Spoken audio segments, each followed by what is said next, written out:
convinced us that you were the last messenger.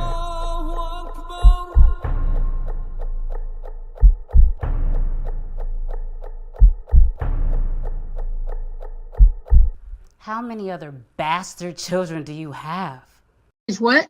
I said Malcolm alleged that some of Elijah's women were underage secretaries, and can you expound on that?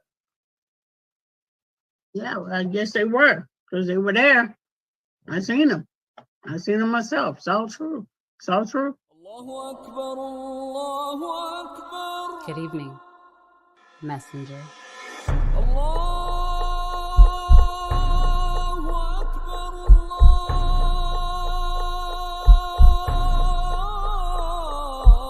You convinced us that you were the last messenger.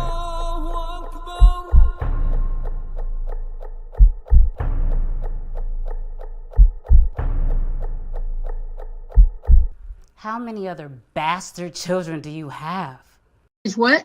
I said Malcolm alleged that some of Elijah's women were underage secretaries, and can you expound on that?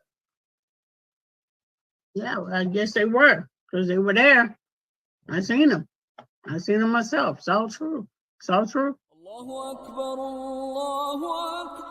Good evening, messenger.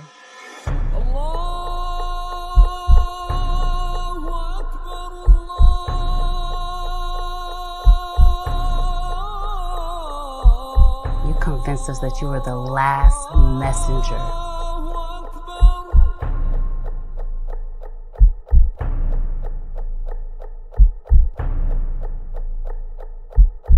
How many other bastard children do you have? Is what?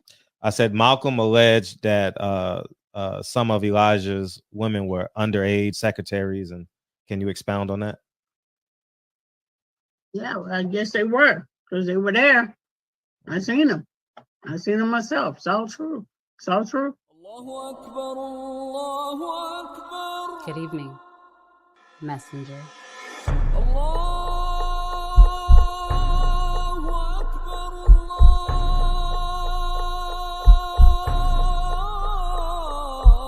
You convinced us that you were the last messenger.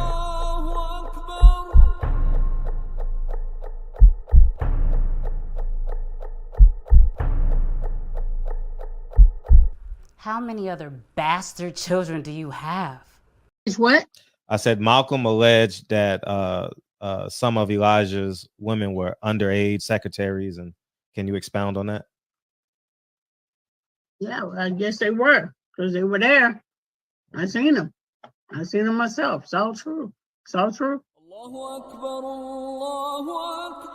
Good evening, messenger.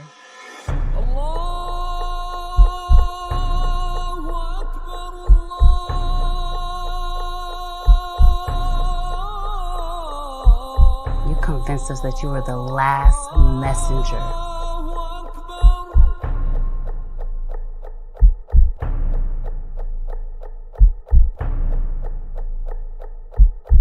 How many other bastard children do you have? How many other bastard children do you have, Mr. Elijah Muhammad? Only God knows, man. Welcome, y'all, man. It feels good to be back in the shop. Man, I appreciate you, man. I appreciate y'all, man. Thank you guys so much, man, for coming through, man. I don't know how I ain't been here in so long, so it could be intimate. It could be a lot. It don't matter. You know what I mean? I'm just happy to be back, man. And yeah, man, Houston has a problem. As you just said in the chat, man, Houston has a problem, man. Not only Houston, Texas has a problem, man. Oh man. And first, I'll say this, but before we get into the main course, I didn't see, because some of you guys may call in, I didn't see the Barrios Ugas fight, and I didn't see the fight before. I came in on round one on Lubin and what's called. And you know, honestly, I thought Lubin was winning the fight. I thought Lubin was jabbing and turning, and Ramos was scoring when he was on the ropes. He didn't really have nothing else besides that. I thought he won rounds 7 through 12. You know, in a boring, straightforward, single shot action fight. Ramos was there to be hit. I thought Ramos needed to open up when he was coming forward. You know, that was he boxed him. He boxed Ramos, man. And Jermell Charlo should have took notes from Erickson and Lubin, y'all. He should have took notes from Erickson and Lubin. I thought it was an easy fight to score. I didn't understand the simulcast, man, but that goes to show you that all the Latinos were supposed to win. I mean, they wanted all the Latinos to win. I appreciate you, Raul. They wanted them to win, and that's the reality of it. All the money's on that, and that's why I knew Jermell Charlo was going to lose, because the money was on the Latino. The money, not even on the Latino, the money was on Canelo. And Jermell Charlo played the role of he said he got smoked. What the hell he say? Robert Guerrero. He played the role of Robert Guerrero. He was playing the role of Robert Guerrero, man. And I was telling you guys this, but you guys, I was reading the comments and I saw online all these professional trainers and boxers and prognosticators. Oh, Charlo has a chance. I'm like, Charlo ain't got no chance, man. This book has been written a long time ago, man. When Canelo signed the deal with DAZN, and when he ran out of fighters, Al Heyman knew how to get him. I'm going to put you in the ring with A, B, and C. Guys, it's already ordained. It's pre-planned. He's not going to have a challenge until he's fighting one-offs or the third fight, guys. All right? That's just it. Y'all can believe what you want to believe. You can go to your favorite YouTuber and y'all can negotiate your lies and your emotions, but follow the money, y'all. Please follow the money, and you can just see boxing for what it is. It's a handful of men that runs the sport of boxing, and they want to stay in business. As simple as that, man. Fighters ain't got no power. I was watching last night. I was like, these fighters have absolutely no power. We're literally watching Al Heyman attempt to make as much money as he want off of Canelo. It's simply that. He's trying to stay in business, man. Al Heyman and PBC trying to stay afloat. Steven Espinoza is praying for 1 million buys, but I know it's not 1 million buys because LeBron James didn't tweet about it. Magic Johnson didn't tweet about it. You know, it hits a certain number when these guys start talking about the fight. You know, it's always going to fall on my desk. It's always going to fall on your desk. So, it failed. Jermell Charlo was lackluster in the promotion. Al Heyman said, be a good boy. Be a good boy. Be a good boy. You know what I mean? We can't run Canelo off. He was tapping him on the head while he was drinking that Henny. You know, them long phone calls. What's up, Edgar? Oh, yeah, said the small hat. Yeah, it's you guys are literally watching what these 5 or 10 guys are talking about in their Oval Office. Y'all think this shit is like you got a chance. Y'all ain't got no chance. Canelo's gonna ride this 3-fight deal out, and then he's gonna watch the landscape of boxing and see where he can go next and get the most money next September. Do y'all understand that? He's fighting in May and he's fighting in September. That's it, man. That's it, Raul. That's it. Y'all think this is, oh man, you think he's fighting Benavidez next? You crazy, man. You know what I mean? He's about to get this 30 million. They're gonna keep these pay-per-view numbers up, and they're gonna try and talk. No, he ain't fighting. Not in the second fight. Nah, why would he do that? Why would he do that, man? You know what I mean? The only way he would do that is if they is if they up the ante on the deal, but double his pay, give him 50% more. That's the only way you can convince him to do that. But if he's getting 30 million and they bringing in 500,000 pay-per-view buys, because listen, guys, you guys say, I'm gonna get into Charlo. We're gonna have some fun with Jermell Charlo. And we're gonna have some fun with the Charlo brothers. But before we get into our Charlo satire, what's up, Bob? I just gotta tell you guys that is the only way they can make money, because ticket sales don't pay the bills. Ticket sales look good in terms of promotion. I mean, it's like it's like having two sides with your meat. I mean, the pay-per-view is like the second side. If you're a mac and cheese and yam guy, if you a pinto beans and rice kind of guy, if you're a Brussels sprouts and asparagus guy, I don't know what type of guy you are. It's the second side.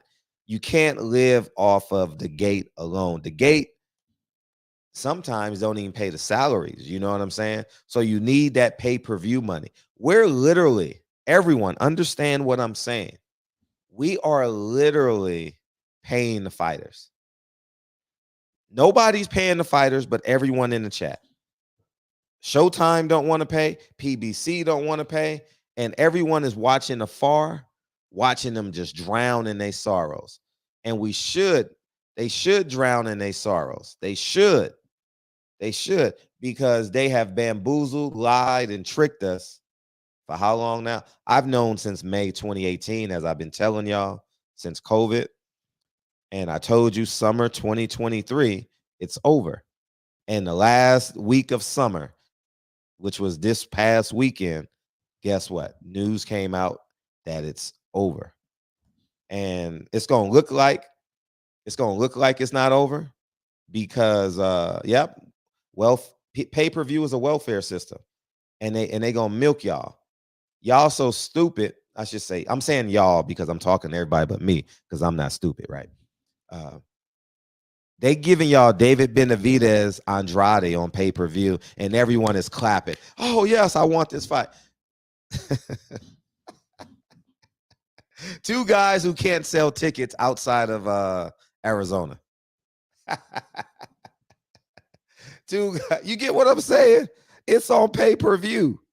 Think about that conceptually. How the hell PBC is doing so bad that they got y'all believing David Benavidez Andrade is a pay-per-view fight? When did Andrade? It's a welfare system. It is a welfare. Pay-per-view is a welfare system. You guys are keeping them afloat. Here's what we need to do. I know it's entertainment. I'm not going to say what we need to do, because I'm not really attached to it. I was literally watching the fight. Here's what y'all need to do. All the diehard boxing fans that want the best fight and the best. I'm not that attached anymore as I used to be. You need to stop buying Al Heyman's pay-per-views. That's the only way, because you need to make him pay the bills. All this talk about he got all this money, but he ain't paying nobody. We're paying the fighter. At this point in PBC, Man versus Hype, Avery, The Messenger, Raul, Bobby, Signature, literally your money, your $85 goes into an account, right? And then the account ships it to Al Heyman, ships it to fighter A and fighter B. It's literally like that. We need to get fire sticks and everything, whatever is legal, you know what I mean? Wink, wink, whatever is legal, do it the legal way. I don't know. Fred doesn't do anything illegal. You know what I mean? Whatever is legal, do it. All right. And because at the end of the day, the fact that media members are celebrating Andrade versus David Benavidez for no belt on pay-per-view is ridiculous. Because we can say what we want to say. We can pretend belts matter right now. Until the fighters and the fans step up and we kick the belts out of boxing. I said I mean y'all. You know what I mean? Yesterday was scripted, man. Yesterday was Jermell Charlo was the same person he was in the interviews, he was in the fight. He didn't have no lion in him. He had a stray cat in him. He was literally, that stray cat that you see for 10 years in your neighborhood. Y'all grew up in the hood. Some of y'all grew up in the hood. I grew up in the hood. That same black, that grayish black and white cat that's in everybody's neighborhood and every hood. That's what Jermell Charlo had in him last night. He had stray cat in him. He didn't have no lion in him. He had stray cat in him. You know what I mean? Who's Calic Boxing? I never heard of him. You know what I mean? And tell him I said what's up. And that's what it was last night. Al Heyman said, "Be a good boy. Be a good boy. Be a good boy." And you know what he did? Be a good boy. Be a good boy. Jermell Charlo was like a paid informant. Let's keep Canelo happy. I'm going to give you a handful of millions of dollars, and you're going to go in there and do your best. Do your best, Jermell. Don't fight with aggression. I don't want you counter punching him. I just want you to go ahead and move, and then we're going to put you back down to 54, and we're going to get you a big fight at 54. But now here's where stupid Jermell Charlo done played himself. Here's where Jermell has played himself.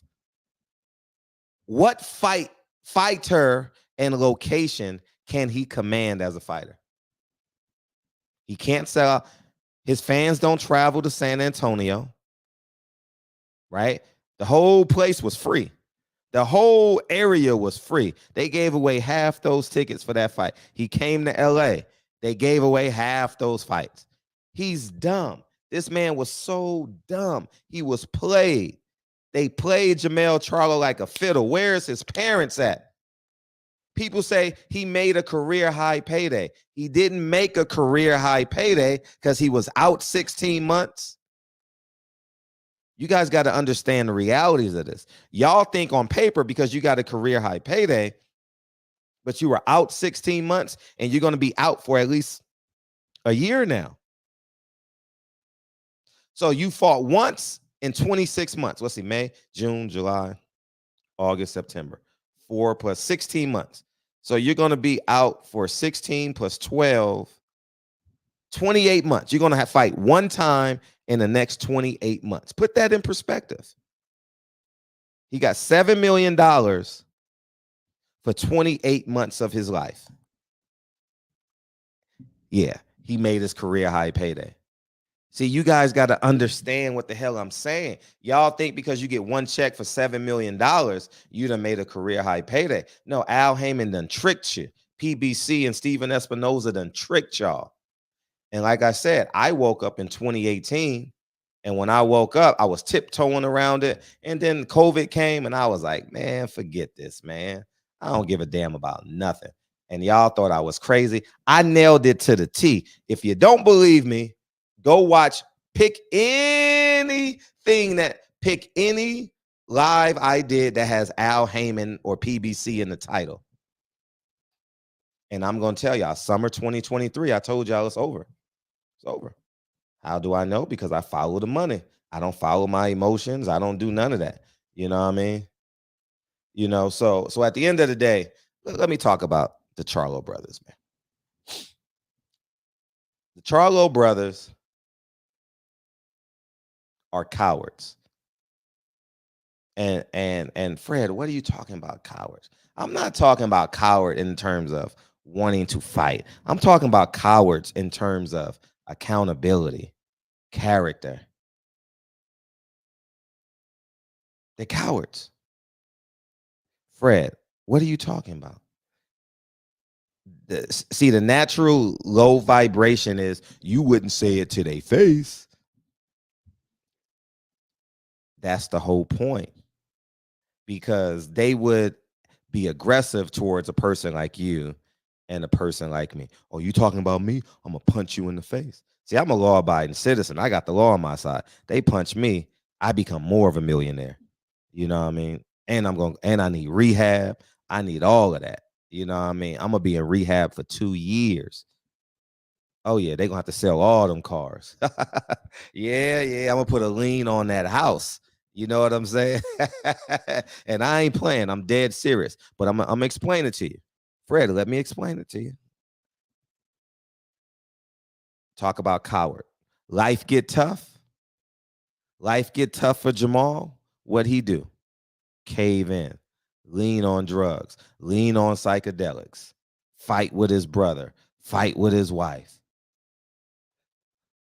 Out of boxing for 24 months. And then you know what they do? You know what they do? Then they go to God.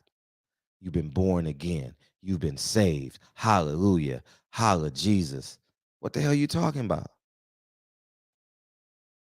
A month ago, you were telling me how big and bad you were, and you were you got that stray cat in you. The Charlo brothers got that stray cat in them. They ain't got that line. They not lions. Because when they're met with their contemporary, when they've met with problems, you know what they do? They falter. They falter. Caleb Plant challenges him. What does he do?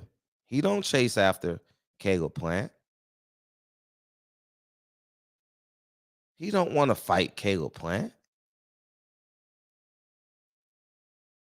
But a female usher at a fight, you know what he'll do? He'll push the female usher. A fan put a camera in his face. You know what he'll do? He'll slap the phone out his hand. Jared Hurd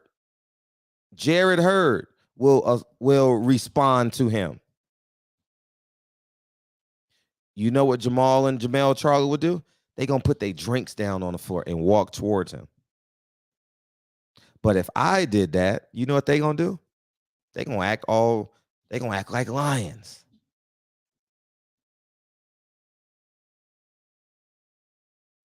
They're the high school gangbangers, but when they leave school, they're normal kids because they got two parents in the house. But when they're in high school, they throwing up gang signs. They got their hands halfway off, their pants halfway off their butt. They doing all that tough stuff.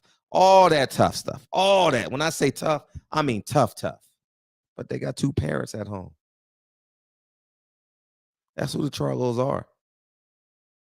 Whenever confronted with adversity and their contemporaries, they become cowards. And I'm not talking about cowards in terms of fighting, right? Because I'm not going to be first in line wanting to fight the Charlos physically. I'm not fighting them. I'm self-defense and I'm calling the police and then I'm suing them. That's it. I'm not even going back and forth with fighters and none of that. What I'm saying is this. Don't believe these celebrities and these fighters. They will do anything strange for a piece of change. Jamal Charlo never wanted to fight Jared Hurd. Jamal Charlo never wanted to fight Caleb Plant. Now let's fast forward to Jermell. I'm gonna put the link in a second if you guys want to come on. Here's what we got to do. Jermell Charlo is the biggest, baddest, and the toughest guy in boxing. We all know that, right? He's tough. Oh man. Oh, Jermell gonna come at your neck. Everybody know. Y'all see it, but for real, like he's like raw. Don't talk to me that way. Raw. That's basically who he is, right? He could be kind sometimes. I had decent interactions with Jermell Charlo, and like 6-7 years ago, I actually wanted to like help them with their PR. You know what I mean? Like because I knew they were rough around the edges, and I thought I could help. You know, with my background, but neither here nor there. It just was a sidebar in New York and Brooklyn that day because I thought they had potential, and Jermell Charlo. I'm gonna work backwards, right? Jermell Charlo said a month ago,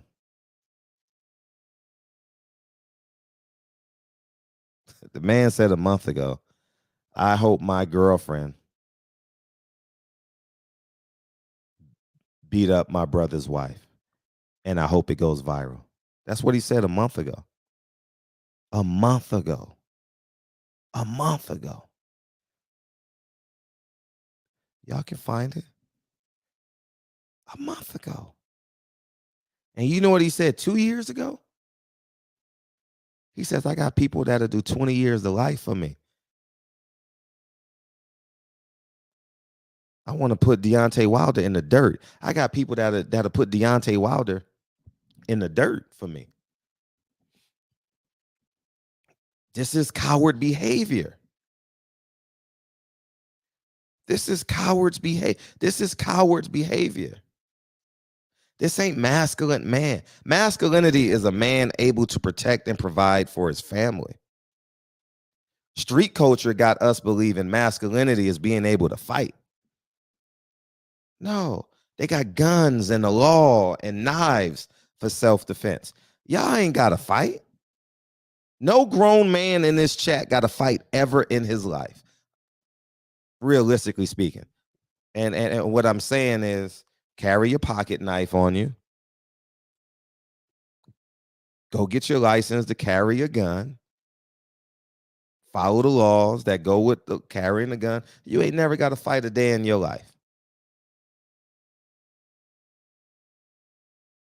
But the streets and these people on the internet, I don't know who they are. I'm not, but generally speaking, they got us, they got us believing that you got to, your knuckle game defines you as a man.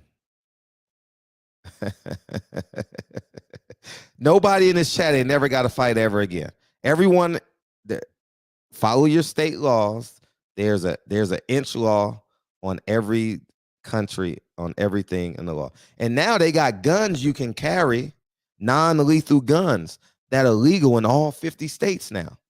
You can carry them. You can carry all 50 states. It's non-lethal. Stop falling for the trap. Y'all got to be tough. And who got to be? No, protect your family, man. If you need, masculinity is, my family needs a second stream of income. Masculinity is, my wife, my girlfriend ain't pumping no gas late at night. I'm going to fill her gas tank up on Sunday, and I know it usually goes low on Thursday. And my wife ain't going to the grocery store when she got to carry 2 bags with kids. She's vulnerable, and she got to walk a half a block to get back to her car. Masculinity is not putting your family in positions of failure. We've been tricked, hoodwinked, and bamboozled. Yeah, everybody want to be in shape. Everyone wants muscles. Everyone wants abs. And yeah, we all want that stuff. Yeah. But the reality is, masculinity ain't just being able to fight. Now, self-defense is, you don't want to go to court, defend yourself, and it might cost you about $10,000 to $20,000. Like there are steps to regaining your freedom, right? You don't want to go through that process. So they say your knuckle game, which is fine. But you don't ever have to do that. Be a law-abiding citizen, pay your taxes, protect and provide for your family. Simple. Move out of that neighborhood, that energy, move to a safe environment, and live happily ever after. Buy you a house, and pay your taxes. But as I digress back to Jermell Charlo. Jermell Charlo said some interesting things. This is how this is coward behavior. Oh, I'm not going to be huffing and puffing like Earl Spence. Who's Earl Spence's trainer? Derrick James. I thought Earl Spence was his brother. I ain't gonna. Someone sent me that video. I ain't gonna be huffing and puffing. It was like a 30-second video on his. It was from the 24 Access. Jermell Charlo is your friend till he believes he's better than you. That's that coward behavior. I got more money than you. I don't need my brother. The man called his brother. Now let's fast forward past the Deontay Wilder. So now we got 3 instances, and all this is all within 3 years. Okay, it ain't like 10 years. He done changed his behavior. He's like a model citizen. He's Malcolm X of boxing. Nah. And when he said that dumb stuff, this is for the coach. I'm like, dude, at the weigh-in, I said out loud, you ain't a part of my culture. Nah, you got that stray cat in you. You are not a part of my culture. You're a coward. Here's how he's a coward. Let's move forward. Everyone in our chat, if you watching me, I know you've seen this live. When he's talking to his brother's wife. He's talking to his brother's wife. He calls his brother's wife a B word. He calls her a B word. I can't even say it talking about another man's wife. He calls her a B word and says she looks like Miss Piggy. Y'all saw that live, right? Disgusting. I'm like, that's your brother. What are you doing, dog? That's your brother. You're doing this publicly. I couldn't believe it. You know?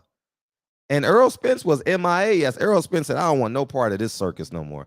Earl Spence not going to that fight, I believe. Has Earl Spence tweeted? Nah, because y'all would have DM'd it to me. Earl Spence ain't tweeted. He wasn't at the fight. So that tells me a lot about what the hell's going on in his mind. Like, I'm getting the hell out of Texas. I'm going on vacations. I'm going to love my family. I'm rich as hell. I'm going to make some proper investments. I'm going to do the right thing. I'm going to stay out of these streets. I'm going to love all my 3 kids. And I don't trust nobody but whoever I'm protecting and providing for. I think Earl Spence done shrunk his circle like no tomorrow. This is just what I believe. How the hell you not at Jermell Charlo's biggest fight?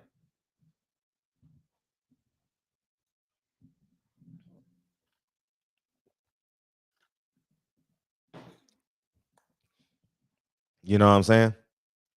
I don't know what to be true. I'm just guesstimating, but I know everyone's afraid to talk about Earl Spence being a no-show.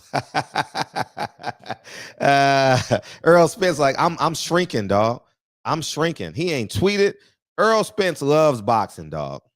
The Earl Spence I know loves boxing.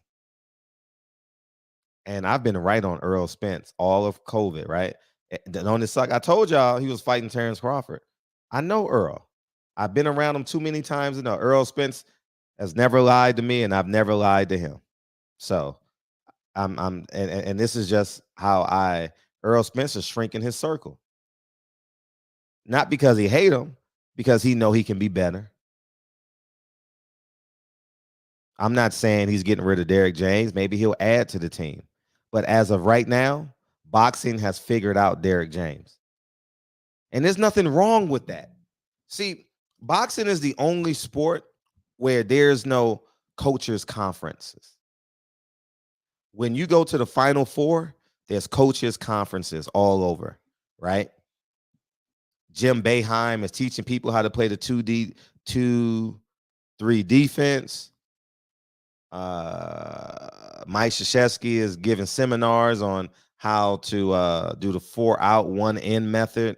You know, Nolan Richardson, when he was coaching, 40 minutes of hell, you know what I mean? And so on and so forth, right?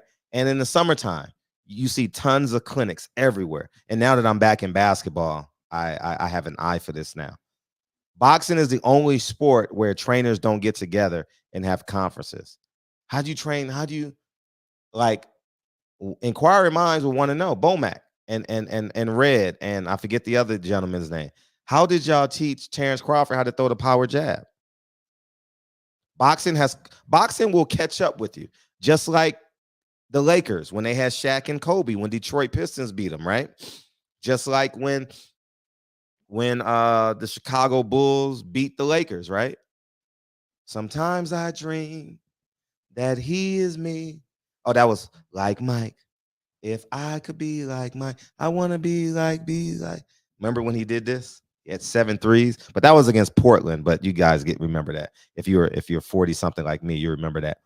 At least 40 something, because everyone knows, And yeah, no one shares knowledge. You get what I'm saying? And this ain't no knock on Derrick James, because I'm gonna coach for the next 10 years. I'm going to be a basketball coach, right? Kennedy's in kindergarten. No, for the kindergarten. So at least for the next 12 years, Frederick Hawthorne will be coaching basketball. This is no knock on Derrick James. I don't want you guys to think, like I said, I think Derrick James is a hell of a trainer. 2023, he was the best trainer in boxing. 2023, boxing has caught up with him. That's what happens. They figure you out. Once they get the blueprint on you, the blueprint is public. Derrick James got to get better. As simple as that. But these guys have egos be so big, they won't call a Bernard Hopkins. Well, he's not a trainer, but they won't call a James Toney and say, "Hey, come down to Texas for a month and teach me how to do that peekaboo defense," or Kobe paid Hakeem Olajuwon hundreds of thousands of dollars how to work on his footwork. Derrick James got to figure something out. Every fighter he's had the last 4 months has been average. What's up, Champion Heart? Happy birthday to your daughter, man. Every fight, the last 4 fights, Frank Martin, Earl Spence, Anthony Joshua, and Jermell Charlo, has looked below average. I'm going to say that respectfully because he's never been disrespectful to me. But there's other adjectives that I can use. And I'm going to be respectful to Derrick James because he carries himself like a gentleman. If it wasn't for that 7th or 8th round knockout by Anthony Joshua, it would be. He's 2-2, but you know what I mean? I thought Frank Martin lost. And Anthony Joshua, he got the knockout, but I thought he was awful. Be honest with you. I thought he was awful. And Earl Spence looked awful. And Jermell Charlo looks like Carl Lewis was training him. Actually, his Texas boy, Michael Johnson, like when he broke the world record in 96. You know what I mean? He had the gold shoes on. All Jermell Charlo needed was Michael Johnson's gold shoes.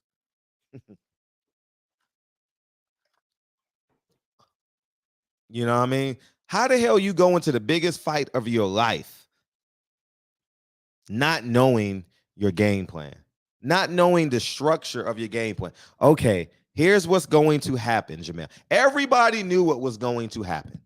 Everybody knew. He's going to pressure you, and he's going to throw power shots. All right? As he's coming in to throw those power shots, he throws that double jab. He throws that, sometimes it's a long single jab, sometimes it's a double jab. And if he's getting confident, he's going to lead with a hook to the body. Everybody knows Canelo. Does it come with power? Yes, it comes with power. Does it come with velocity? Yes, it comes with velocity. But you have 14 weeks. He said it, right? Remember? He had 14 weeks to prepare for Canelo. But you know what he did? He went to Houston Preparatory High School, and stayed on the track. What's up, Max? And stayed on the track. The man been running for 14 weeks, man. Life is like a box of chocolate. I'm just gonna run. The man ran from Maine to Santa Monica. And he did it twice. Maine to Santa Monica back to Maine. It took him 14 weeks to run. Jermell Charlo is a cross-country runner. I'm not a runner. I'm a runner. I'm a track star. That's what he is. All he needed was a number on his chest. 143. The man ran. The man ran, man. I mean, I mean, he ran and ran and ran. I mean, he was in shape. I mean, the man never got, just think, he never got tired of running for 12 rounds, dog, with Canelo chasing him. So you know what he did in his camp? Run. How do you say run in Espanol? That's what Juan Guzman was telling him. Arriba. What do you say? What that? I don't know. Lincoln, how do you say run in Spanish? Lincoln, no. Lincoln is fluent in Spanish. Like, you know what I'm saying? Like whenever you're faced with your contemporaries, he become a poet. Corion. Yeah. That's what he was saying. You got to phonetically send it. Put it, Mike Gomez. You got to phonetically send it to me so I know it. Because, you know, I can't roll my R's, man. You know, I'm El Negro. El Negros can't roll their R's. You know what I mean? He ran from the North Pole to the South Pole. You know what? Jermell Charlo is going to be Santa's helper this holiday season. He quarter here. Oh, shit. It's all. I'm all done. All right, man. We just gonna say run in English. Why couldn't it be one word? You know what I mean? Like L. Hey, whenever, see, Canelo weighed 68 pounds, right? What's up, Miss Richardson? He weighed 168 pounds. Oh, Miss Richardson, you believe me now, huh? See, she wasn't a believer when I was doing my live, but now she's starting to believe now. You know what I'm saying? I read your comment, Miss Richardson. Yeah, man, listen. It's yeah, man. He is the Charlos, the red-nosed reindeers, had a very shiny nose. That's who they are. Rudolph and Randy. Rudolph and Randy Charlos, man. You know what I'm saying? See, they gonna be big and bad, but Canelo only weighed 168 pounds, just like you, Mr. Charlo. But you want to act big, bad, and bold. See, Daniel Jacobs test their metal. See, remember? Oh, I'll be talking again. Oh, when he leave, I'll be talking again.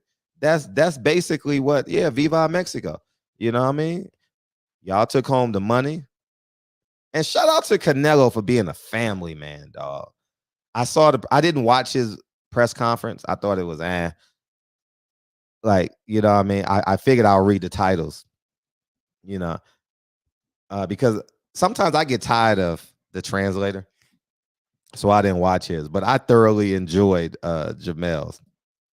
At least I didn't get knocked out, though. What? Michael Johnson. Man, all he needed was them gold. Jermell should have walked out. Hey, by the way, I nailed his ring entrance, though. I told him he needs to come out with his brother and Tobe and Gigway. And he walked out with his brother and Tobe and Gigway. I was dead. I was spot on. With that, dog. But he said, at least I didn't get in the press. He said, at least I didn't get knocked out, though. You would have if you would have threw a 3-punch combination. You would have got knocked the hell out if you would have threw a 3-punch combination, dog. You know what I mean? How do you say ducking in Spanish? El Charlo. El Charlo. That's how you spell duck. That's how you say ducking in Espanol. El Charlo. But I'm gonna tell you what's gonna happen. He gonna bully the media. The next fight they go to, he's gonna bully the media. They're gonna act big, bold, and tough. You know what I mean? But when Daniel Jacobs and Caleb Plant come around, they'll be quiet. They'll be quiet. Yeah, trust me. That's how you say duck in Spanish. El Charlo. You know what I mean? Go back down to your weight class, man, because we got this guy named Tim Zoo that's waiting on you. And he's going to have to go to Australia because by the looks of it. Ain't no money there for him. Let me drop the chat, man. I ain't spoke to y'all since February, man. I don't even know how to do it anymore.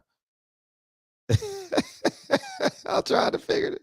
Wait, Cam. Oh, invite. There it is. I think this is it. Invite guests.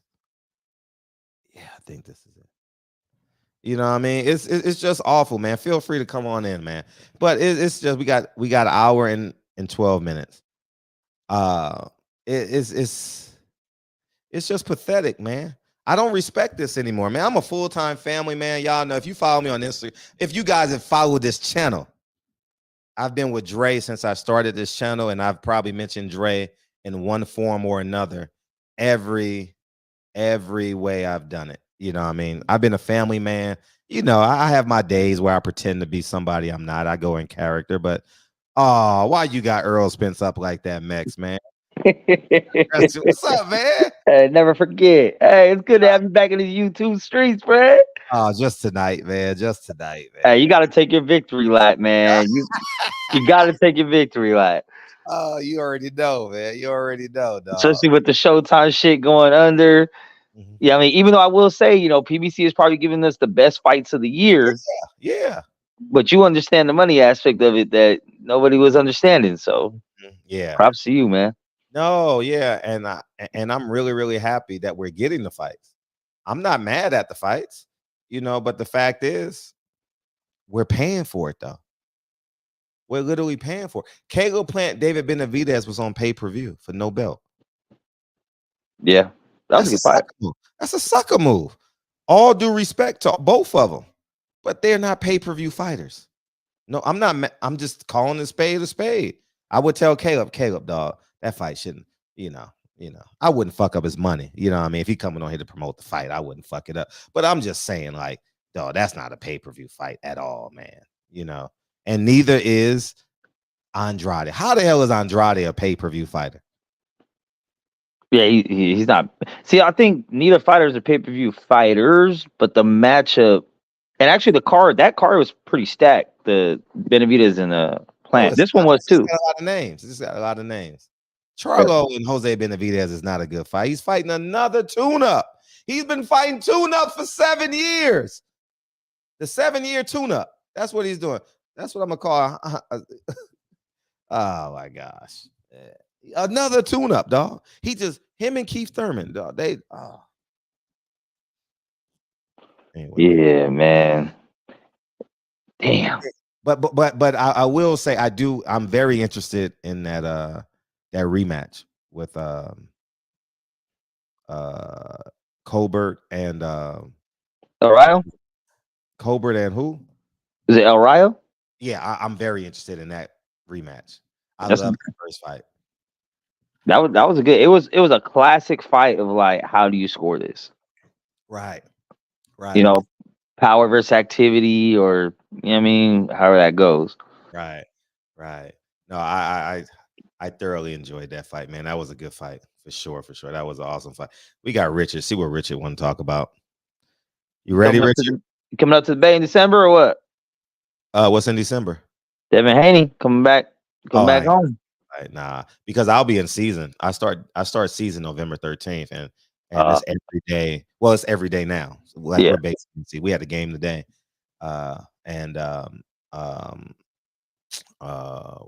until February, and we got a chance to go far in the playoffs. We got a chance to go very, very deep. So we'll see how this turns out. We got a 10-18. We're taking over. I'm the assistant. A 10-8. We got a great coach, Austin Pope, and 10-18 team. We started last year, and it's good to see the transition, man. It's kind of, you kind of took everybody along for the journey when he first picked up the basketball, and now he's over here cooking. Yeah, Lincoln is a beast now. Lincoln is a monster, dog. Yo, y'all be prepared. Y'all be prepared now.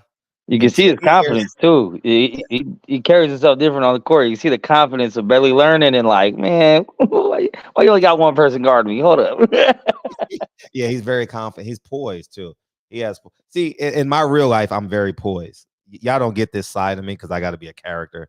I got to be like, over the top. But in my real life, I'm very poised and very assured, and I say one sentence. I talk in one sentence, like, yes, we're going. Yes, be ready at 8. Like, I don't really talk in a lot of metaphors with Dre and the kids, But yeah, let's see what Richard talking about. Yeah, he coming though. He gonna be a top 100 kid, Lincoln, 100, no doubt about it. But yeah, let me get Richard. What's up, Richard? Fred, what's going on? Hey man, how you doing? I'm good. I'm good. Yeah, I'm bugging out off you. Oh. Everything you talking about. Oh, I appreciate it. Oh man, listen, appreciate your show, but man, them Charlo boys is something else. Aren't You they? know, Jermell claiming his hand was hurt now. Oh, Oh, when did that happen? I just seen it. I just seen it right before I logged on to your show. Are you he tweeted it? Oh, his hand was hurting. His hand was injured. I'm like, what is it now? So he stole money. So he's admitting he stole money. Exactly. You know that's what he did. Said he couldn't call off the fight, but he said that? Yeah. Like, no fucking way. I just seen it. I just seen it on where? What I seen it on? Oh my God. Where my other phone at? Oh man, I want to pull this up right now. This man didn't say that. He said his hand was injured. His hand. I forgot what I just seen it on. I just seen it on Facebook because I follow a few different boxing pages. No way. And he was like his hand was injured. I was like, I'm gonna Google this shit right now, dog. Yeah. That dude should have stayed in his weight class. Fought Tim Zoo, whatever, and he was already doing whatever he was doing. He has no fans though. He has no fans. None. I like his brother better than him. You like Maul better? I like Maul better. I think Maul is a better boxer than him. I like Mel better. Damn, I don't have it, man. I feel like Mel fights anybody. If y'all can. He had to be injured, man. He wasn't injured. Well, tell him to give back the check. Tell him to give everybody back their pay-per-view money. Then 85 beans, man. Who the fuck bought that? Listen, I never seen somebody fight going backwards from the first round. Yo, from the first bell. It was crazy, right? I was just staring at him. I'm like, you're fighting going backwards the whole fight. No pivots, no turns, no pivots, no turns, and Canelo just cutting off the ring. And I remember what you said, Fred, about when Canelo throws that punch that you don't know what direction it's coming from. It's either going to go to the head or the body. But Canelo was gassed out too. Yeah, he was. He was tired. He was tired. He was tired. He was throwing hard. Yeah, he was throwing hard. He was scared, man. Jermell, as I told you guys, he's going to catch one or two punches and realize I'm in the wrong weight class. This is too much. He told him that. Yeah, too much. Because even when you catch punches, you know how much power they have. Because he's not a slipper. He's not Pernell Whitaker or Floyd Mayweather. Oh, never. He ain't. And Earl is my guy, Mex. Yeah, Mex got my. Earl's my guy. You know all the abuse that I dealt with leading up to that damn fight. I knew since 2018 when Bud wanted the whole division. There's a reason why the whole staff at PBC ducked him, not just Earl. Al Heyman ducked him. Question: would Bud have went over to the UK and beat Kell Brook like how Earl did? Easily. Do you back then when he first got into the division? You think? But Bud's been my number one fighter since Andre Ward retired. So I might be biased in that aspect, but that's what I was about to say. You might sound biased right now, but I mean, I see skill. I see skill where skill's at. He fights so many different styles. He's fought a lot of different styled fighters. He can switch up. He adapts. Kell Brook was tough before that loss. I mean, it would have been, if that's the case, it would have been Kell Brook coming back from going up 2 weight classes and breaking the orbital against Triple G. So yes, still.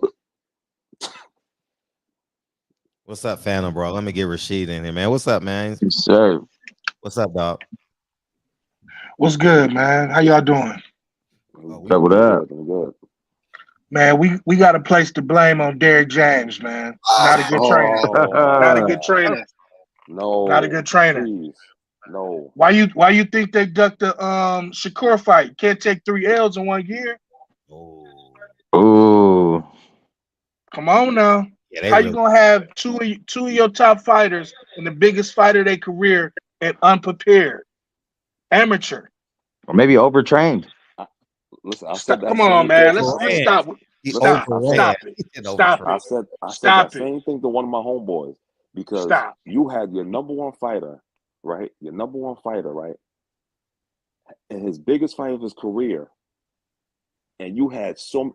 You got to think. Look at all the other fights. Frank Martin fought 2-3 weeks before Spence fought. Joshua was about to fight a week or two after Spence fought. It was too many people in the gym at one time. Spread thin. Or did y'all ever consider the fact that maybe none of those fighters are as good as you think they are? I mean, that's that too. It's PBC, pacified baby champions. Al Heyman pacified these dudes with millions of dollars, chains, and designer clothes, and it shows. I ain't gonna take Spencer's out of that conversation though. How? His competitions. His competition is what? His competition is all right. But Bud had the same competition without them having belts. Yeah, no, I like Spence got the names, but at the times he fought the people, it's kind of the same shit, right? He fought Danny after Danny was gone out inactive also. So was Spence, but I mean, a lot of these people they're household names to us. Because if you think about it, why they have belts. Spence got all the glory for beating Keith Thurman's leftovers. So what did Bud get? Bud beat them in the worst position. Yeah, but Bud did what he was supposed to do. He knocked out all those dudes. I mean, because they were lesser comp, But even with the Mel and Canelo thing to bring it back home, like Mel has never fought an elite fighter, like elite, like Canelo elite, like future Hall of Fame type level. And it's not his fault that 154 is a weak division, just like it's not no one's fault that 147 is a weak division. But he can only fight who's in front of him. But he wasn't ready for Canelo, bro. Much less moving up 2 weight classes. If you want to go there, 140 was a very weak division when Bud was winning.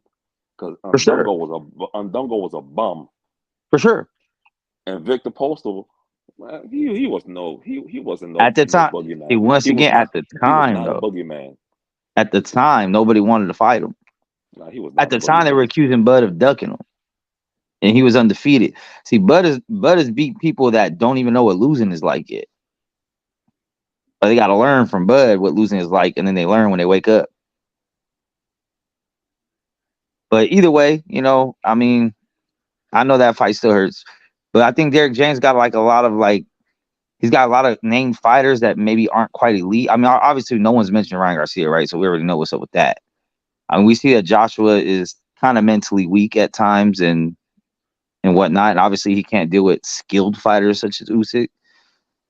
And then, Spence is recent, so we can take him off the table if it still hurts feelings. Is Joshua really one of his fighters? He just came over. Yeah, no, I mean, I don't think it really matters who trains Joshua. Yeah. Yeah, he was done when Big Baby was talking crazy to him. He was done when Big Baby was he was terrified when that New York.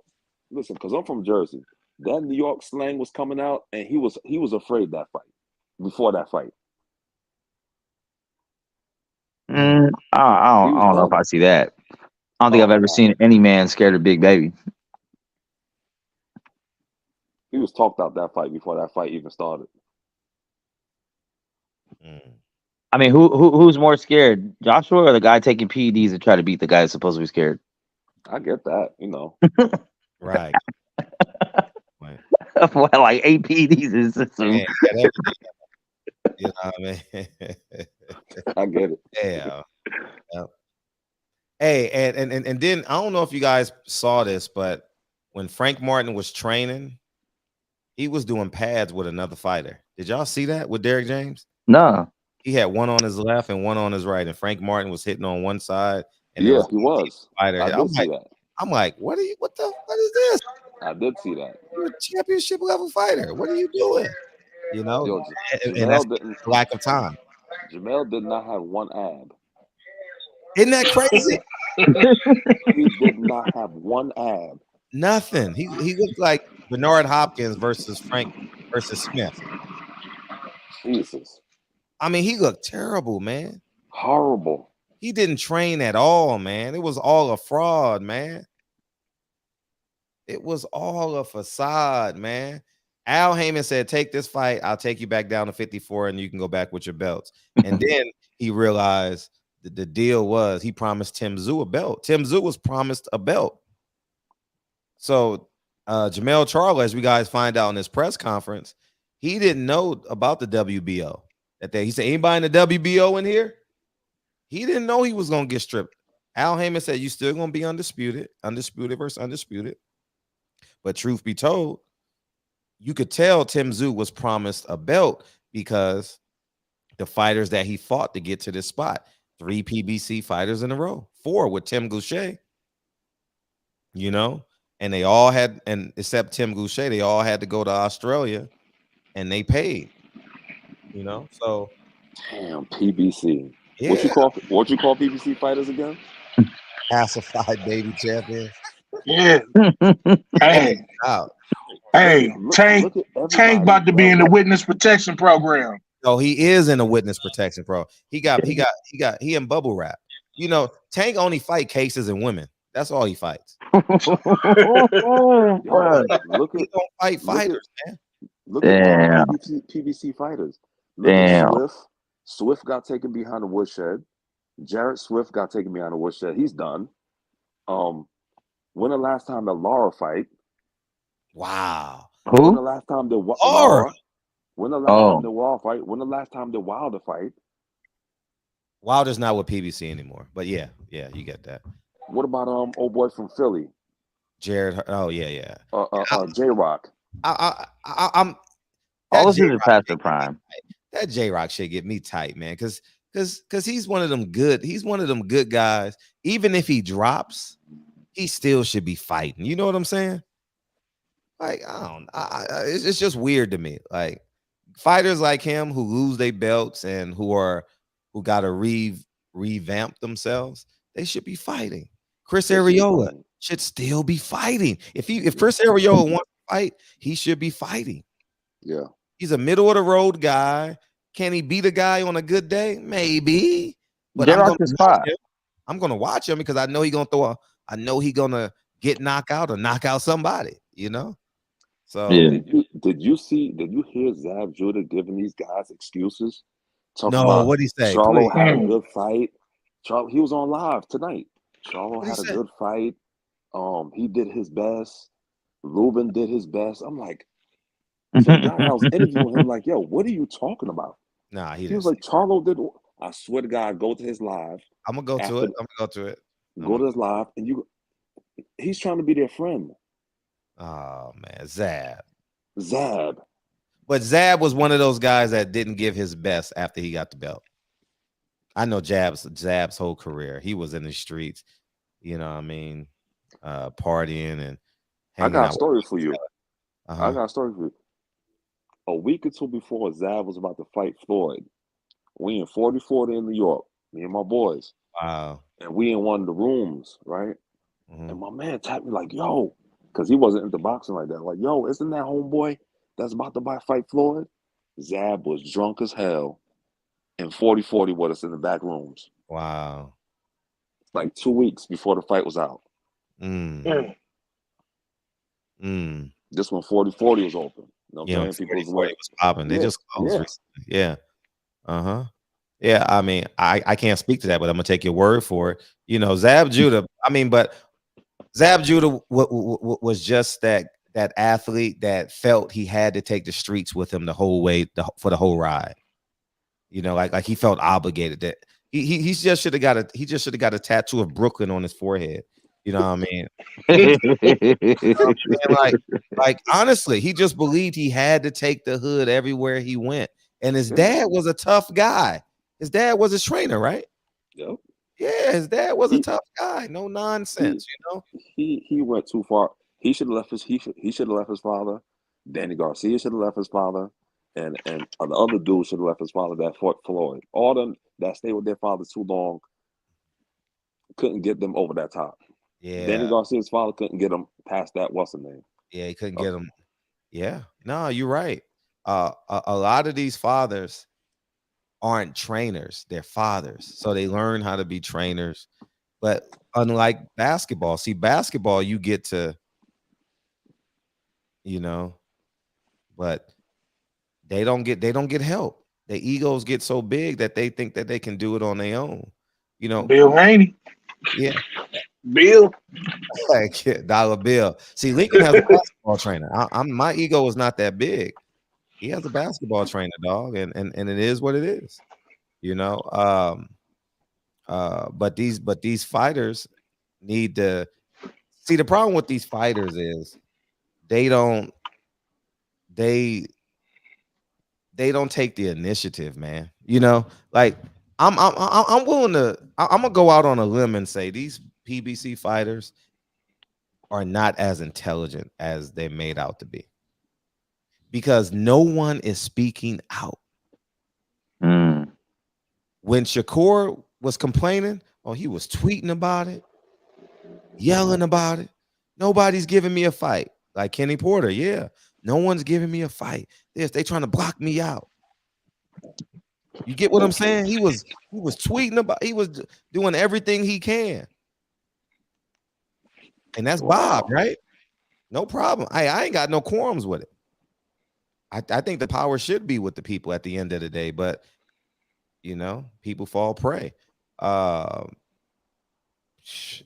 these PBC fighters just sit on their hands, dog. And then they want.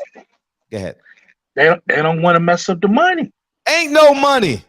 They don't want to mess up the stipend. Ain't no stipends, dog. You can't go from a paycheck to a stipend. That's like going from a. You heard what AB said? What he said? He was getting $2,500 a month. Yeah, that shit went down to 300, right? $250 a week. 250. Come on, please, man. AB, yo, AB was my guy too. He only had $13. Damn. Remember that. AB was my guy, man. Yeah, damn. man. AB killed himself, man. Yeah, he did. And now he's fighting. I don't know what he's doing, but I know he's on the Don King stuff, but I wish you better stay in shape. Listen, Kid better stay in shape. This might sound crazy, but AB was supposed to be where Terrence Crawford is right now. Yeah, you're loud, Kyle. Your background is loud. Yeah, AB was supposed to be where Terrence Crawford is, or almost, or somewhere near in that field. All right, what about now, Fred? Yeah, it's a little better. What's up, man? Hey, listen, man, I couldn't let you go live. You know what I'm saying? Not your boy. You know what I mean? You gotta go. I thought you was gonna go live earlier, man, so I could be on. You know what I'm saying? Oh yeah, it's Sunday for you. It's like a Saturday. It's like a Saturday night for you. Yeah, man. Hey, listen, let me tell you something, Fred. It's great to have you back, Mr. Notre Dame himself. You know what I'm saying? Hey, listen. We tried to tell y'all years ago that Top Rank was a better promotional company. Don't get the pro black bad tonight. We tried to tell y'all that the PBC been doing their fighters wrong for a long time. Listen, Jermell Charlo, he had his hands in his pockets all night. He didn't even want to be there. You know what he said? You know what he said, Fred? What'd he say? At least I got the check. I ain't got paid in 4 years. At least I get a check. Although Al Heyman's gonna take half of this check from me, at least I can spend it a little bit. I get a little designer outfit. That's all he got. You know. Hey, listen. No integrity, bro. But, hey, before I leave though, Fred, I gotta say this because I ain't said it in a long time. Keep your foot on these niggas' necks, goddammit. All right. Yes, sir. Be careful out there, dog. All right, for sure. You already know. All right. Holler. No integrity, man. None, man. He was bragging about getting knocked out. Yeah, at least I didn't get knocked out. Okay.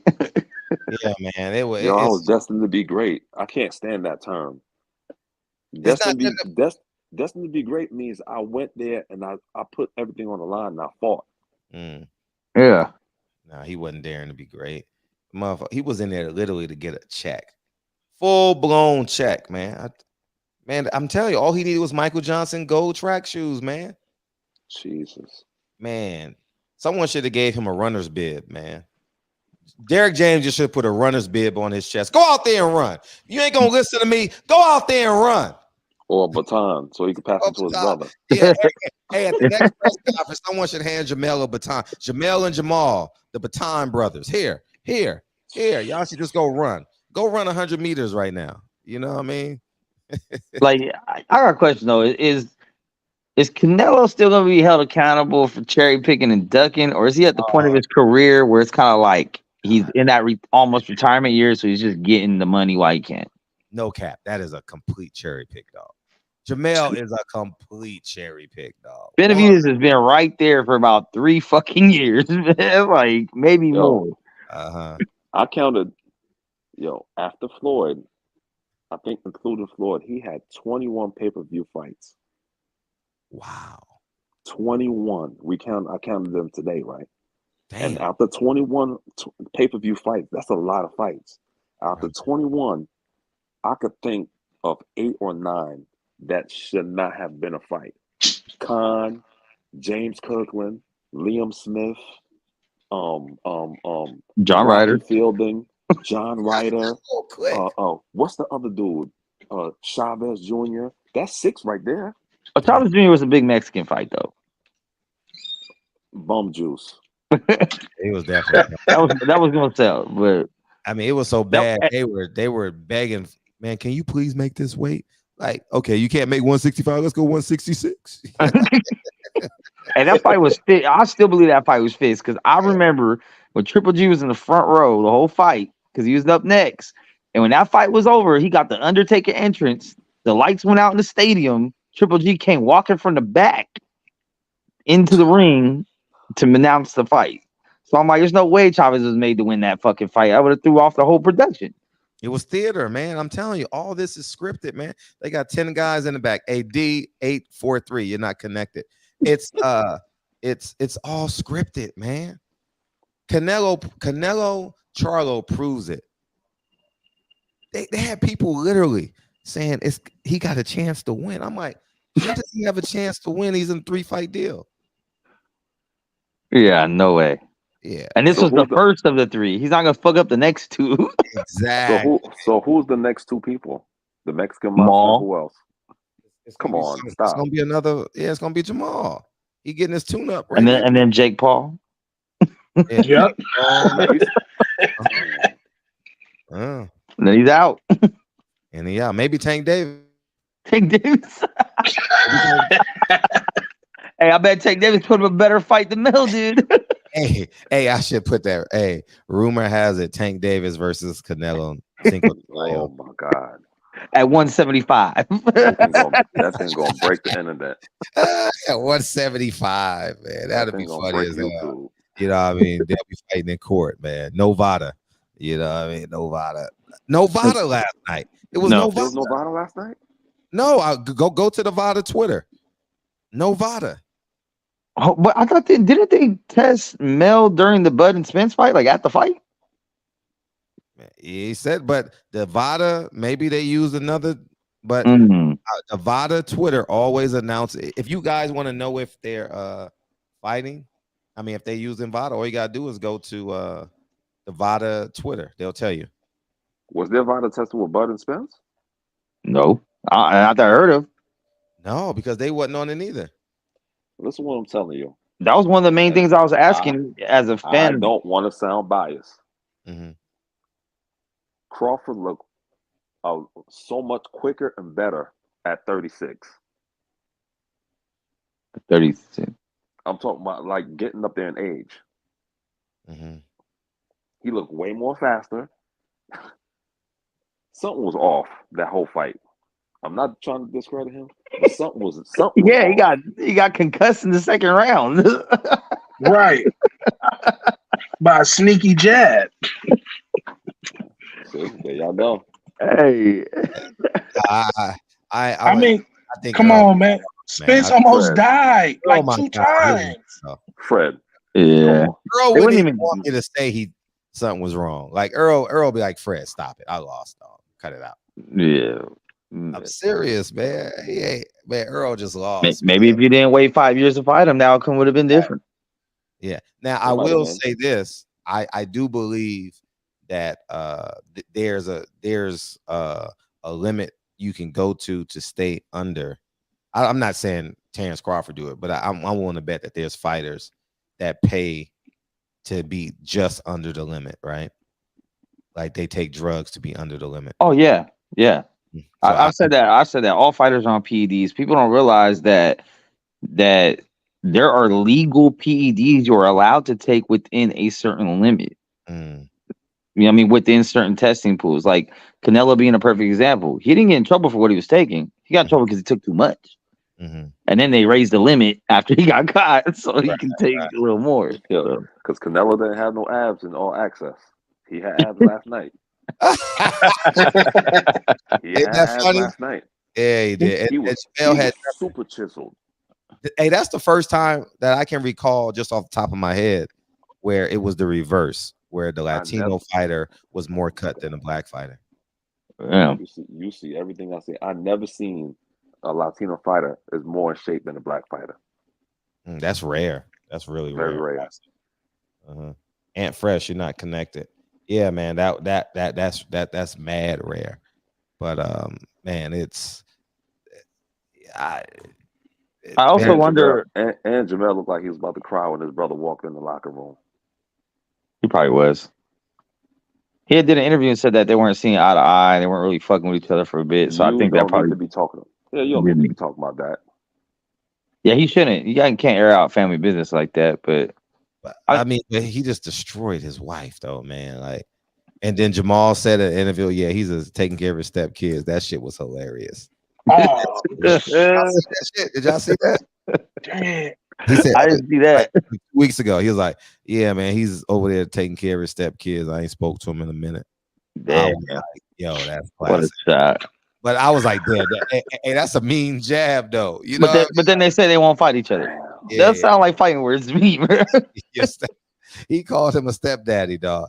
Hey, I had a great stepdaddy, man. I can't knock, but I will say, I mean, you rather create your own than be a stepdaddy. But yeah, for sure. You know, there's but it was just funny how he said it because he knew he was digging at him.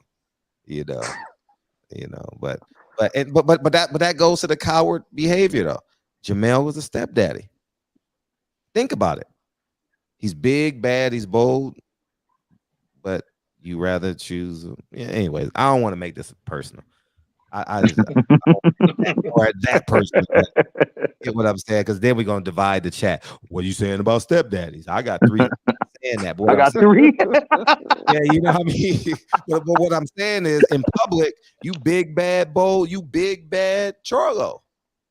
Yeah, like you big bad Charlo. So you give us a perception is you wouldn't be a stepdaddy. You get what I'm saying? That's what I'm saying. So Charlo's punk fake a lot. They've been punked by everyone that's confronted them face to face in their life. Like, but they will bully you though. Oh, they will bully you. They will bully me though. Oh yeah. They're gonna bully. So which Charlo got smacked by Plant?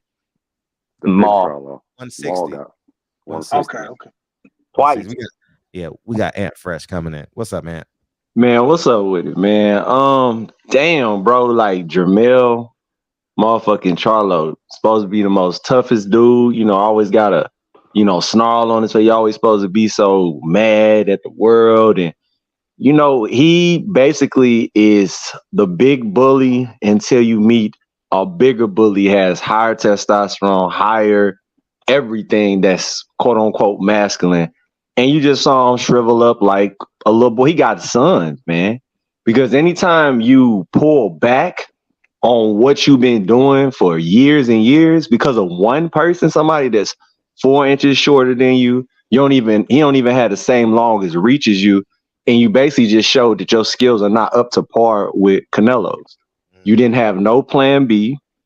And hopefully you are hearing this, Jermell. This is just you know what I'm saying? Productive criticism. You need to listen to this, bro. Like, you talking about you wanted to be undisputed 2 times and be the first to do it at 154 to 168, but you didn't even believe that verbiage. That verbiage was flawed. Like, you knew that wasn't what you was truly about.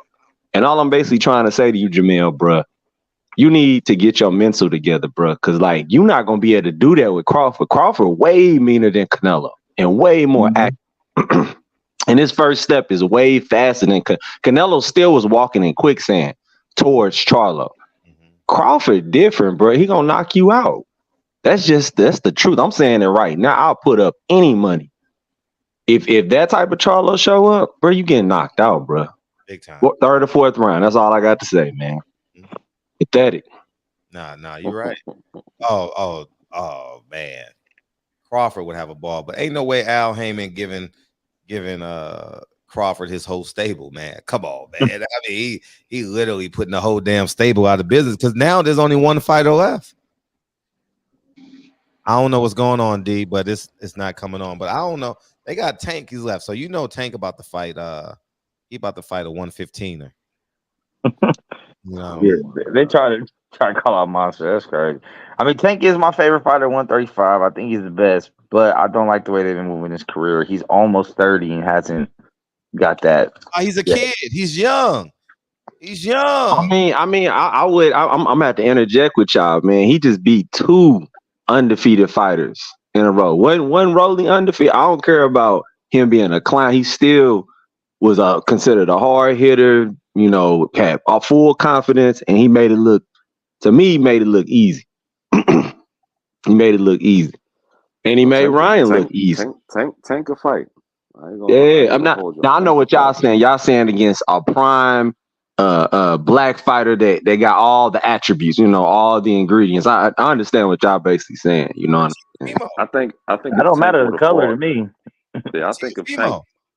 Teofimo's a bad boy. I don't know why nobody talk about Teofimo though. Is it because of his mental problems as well? Like he's retired, not retired, retired, not retired. You know what I'm saying? He's wishy-washy. Yeah, he need to get his mind right. Yes. See, the problem is he's not just bipolar. His dad is bipolar. So when you talk to both of them, you dealing with 4 people. You know what I mean? That's true. A lot of personalities, right? The whole family jacked up, man. The baby mama jacked up. He publicly fighting with her. The dad is on something, and he got the twig. You see his eyes, his eyebrows be crossing. That's how Jermell. I will say this though. Other than the check, I don't see a lot of fighters rushing to get in there with Tank either, though. Not a lot of the people that have something to lose. I mean, if you knew you was gonna have to run at a full Mack truck, or you gonna run at a Mack truck on the road, most people not gonna do that, man. They know they're gonna get rolled over. Yeah, that's just if Hanley. I think if Hanley would have got touched by Tank Hanley would have been knocked out.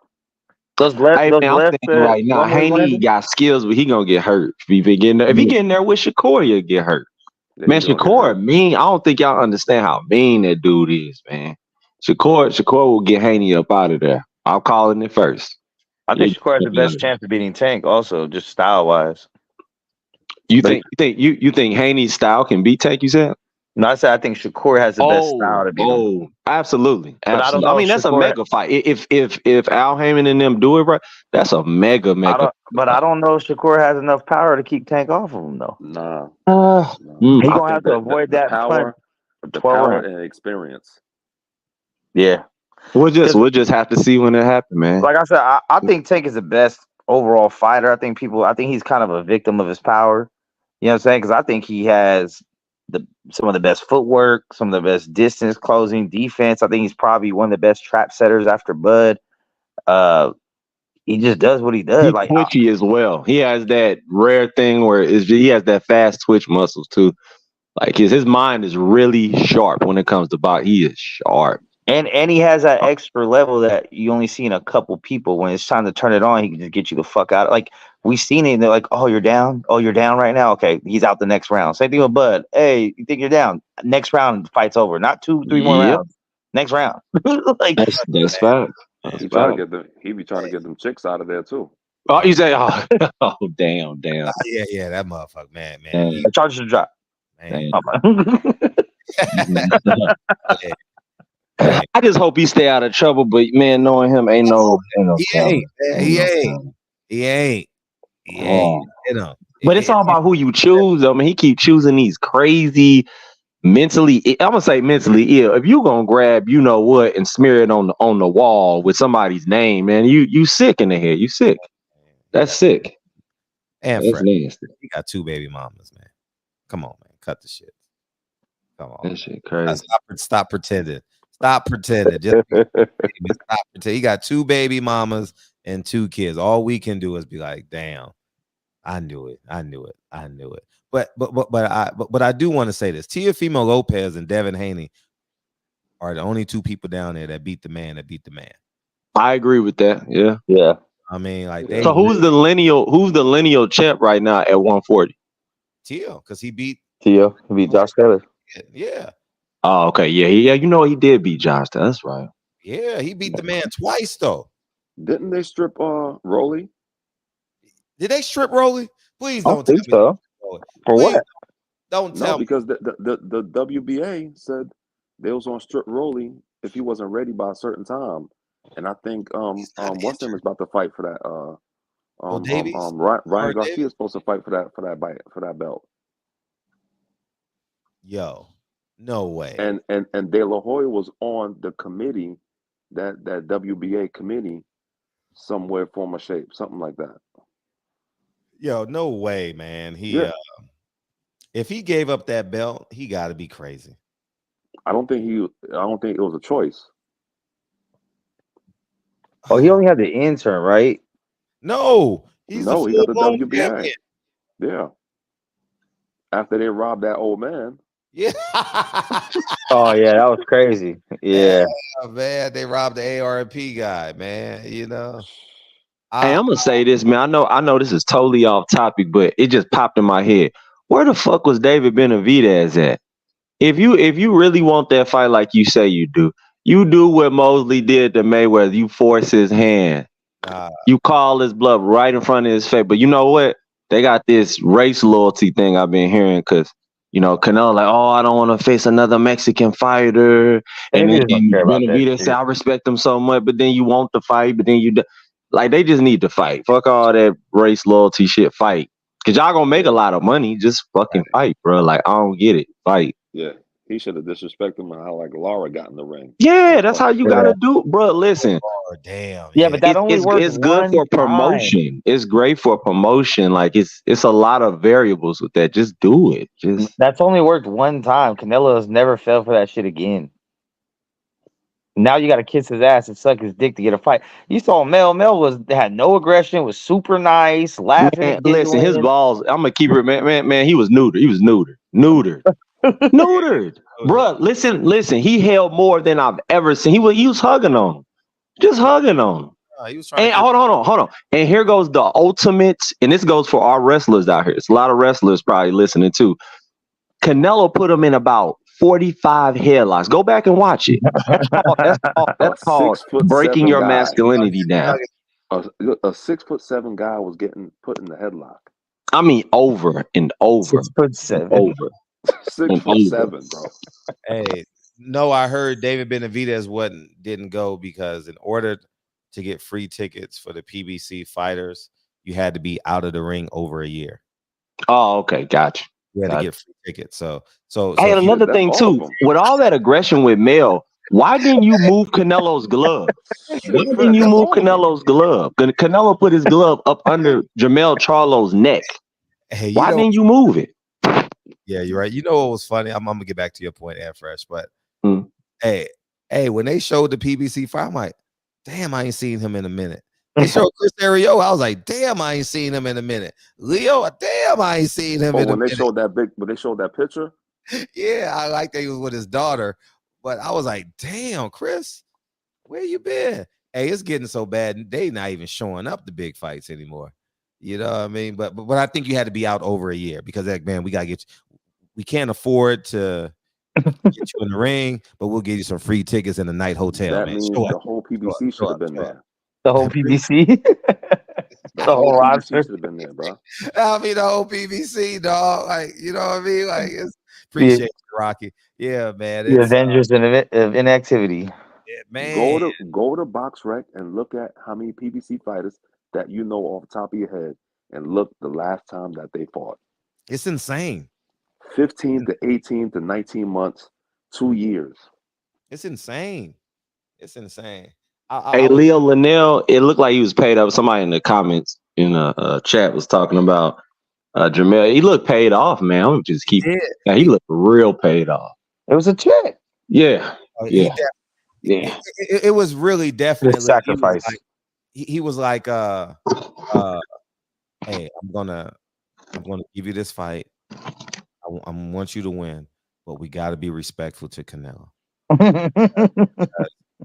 In order for you to get this fight, we're gonna have to pay you in pesos. And he was like, La Raza, Holmes, and he got his pesos. He got paid in pesos last night. 1,000%. Canelo had no bruising on his face, no cuts, no nothing. Man, beautiful. Boy, that's a blessing. That's a blessing. Has he ever? Jermell didn't either. Jermell didn't either. Man, this fight was it's theater, man. Like I remember Knowledge Born Allah came in and said, it's theater, man. Really, it's theater. They had, professional trainers came in. Didn't Roy Jones said he had a chance? Or Bernard Hopkins? Somebody, I'm like, B-Hop said it and Roy Jones said it. Unbelievable, dog. I'm sitting there for real, dog. For real. Y'all know damn well this man ain't got no chance. Yeah, like every single aspect was like against him. I mean, not fighting for so long, coming off a broken hand, which was legit because we know he had to show proof a million times at WBA or whatever for the Tim Tszyu duck. Well, not duck because he actually got injured at the time. And then like 2 weight classes away. You know, just the Canelo shit though. Okay, you offer to fight Charlo, I kind of get it a little bit. Then he can't go, so you go for the smaller brother from the smaller weight class instead of just saying who at 168 wants to fight. Like, I don't know, man. I think Canelo has such a dominant victory that we just forget how much of a fucking duck it was. Like, that's why I wasn't gonna watch that. I wasn't gonna request software for that. Everyone's like, you gonna watch a Canelo fight? I was like, I don't give a fuck about that fight. It's a fight nobody asked for. Yeah, and yeah, it's not even. I don't think there was one person ever in the past year that's like, you know who should fight Canelo? Mel. It's like, hell no. No. But hey, if that's the fight that got you back on live, I support it, Fred. Oh, yeah. Hey, they said about 1.5 with a 70-30 pay-per-view split. That's what DraftKings is saying. I don't believe that. 70-30? 1.5 guarantee with a 70-30 split. I don't believe that. I'm not gonna believe that. Hell no. Yeah, I don't know about that. That sounds like a lot. For Saturday's tilt, Charlo is estimated to earn 1.5 guarantee and 40% of the pay-per-view share, which could bump up to $6 million. Oh, this nigga got crack money. I would have went in the ring for that. I probably would have at least tried. For $6 million, but for $6 million, if you're getting two, listen. See, this is why they even more stupid. Ant Fresh. Are you there? For $6 million, he went up there and he's making. I'm assuming he's making $2 million a fight. Why would you go up there for $6 million? Against Canelo, you gotta make double digits. See, this is the stupidity in them. Why would you go up there for $6 million? He didn't make 10 because if he made 10, we would have known. Desperate. That's for sure. Ain't no way in hell he'll be able to. He would have talked about that. I'm getting 10 million. I'm getting this. But he couldn't say that because he knows he's fighting a quote unquote, air quotes, this man in Canelo. You know, he don't even deserve 10 million to be honest. I mean, I'm gonna keep it a stack. Listen, he didn't help promote it at all. What kind of promotion did he do? Really think about it. What did he do? He didn't sell a pay-per-view or a ticket. That's it. You know, Shit, if it wasn't for me, nobody. I mean, I'm joking. But anyway. Right. See, but okay, coming from his point of view, it's not as bad moving up 2 weight classes and losing to Canelo than if you would have lost to Bud or if you would have lost to Tim Tszyu. But it's only for $6 million. He would have got less than that for Tim Tszyu. He would have his ass beat for $1 million. For undisputed against Tim Tszyu in Australia? Oh yeah, I forgot about Australian fan base. He probably would have had the big split too on the gate on that. That's what I'm saying. Like, you don't. If that dude made $6 million, Al Heyman got a cold, man. I'm just saying. I'm not going up in weight with a broken hand, out 16 months, fighting the 4th best fighter in the world, air quotes. You know, with no VADA testing for $6 million. Hey, can we keep it real? Canelo's physique looked way more shredded than usual. I mean, like way more shredded. No VADA like usually he's, you know, whatever, but he looked shredded. Like, do you think he on some type of we just gonna go to the VADA website. Let's see. Together. VADA Twitter. Man, I don't trust VADA because they ain't never called off a big fight. They always tell you after. They ain't never done it before. It just seems suspicious to me. The UK testing, they done called off some major blockbuster fights. Let's see, President. USADA for USC's done called off a John Jones fight the day before it happened and shit. VADA, they might come 2 weeks later talking about, oh, this person's dirty. Right. Yeah, let's go through it. We can go through it together. Anthony Joshua, Nate Diaz. Let's go through it together before they cut me off, because now you only could be on Twitter like 3 seconds. Congratulations, Canelo. This is old, though. See, this is old, sweet. I don't know how you get to the most recent. How you get to the most recent tweets? I don't know how to work Twitter. It says 2017. Okay, October 20. Nah, they're not in order, but they're in order on your phone, though. So if you go, it's not in order right here. So I don't know how to do it. But if everybody go to VADA, Twitter, or X, and you'll see it. It's posts. Let's see if it's. I actually think Twitter was a stupid ass name, but I think X is even worse. Facts. I don't know why he named it that, but you know, just he should have stayed at. He should have for $6 million. Man, listen. And they said Canelo getting 25 mil a fight. I don't know if that's true, but that's a lot of money. Damn, that is crazy, dog. So they probably only did 450 pay-per-views because it's not going viral. You get what I'm saying? Like a big fight, I ain't gonna lie.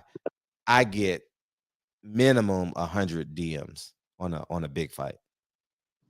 You know, whether it's from friends, you know, and at that fight night, I'll get hundreds of DMs like, hey, Fred, man, round 4, man, you think he got it?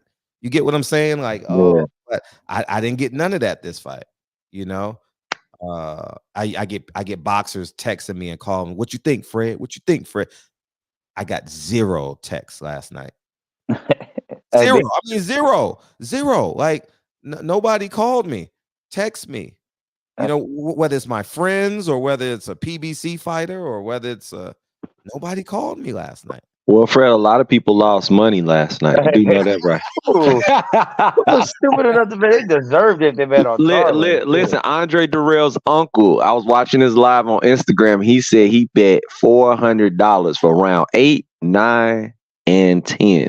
And he lost all of it because he thought Charlo was going to do the unthinkable, unbelievable, the mastery. Nah. Are you serious? Yes, he lost all. I'm like, damn.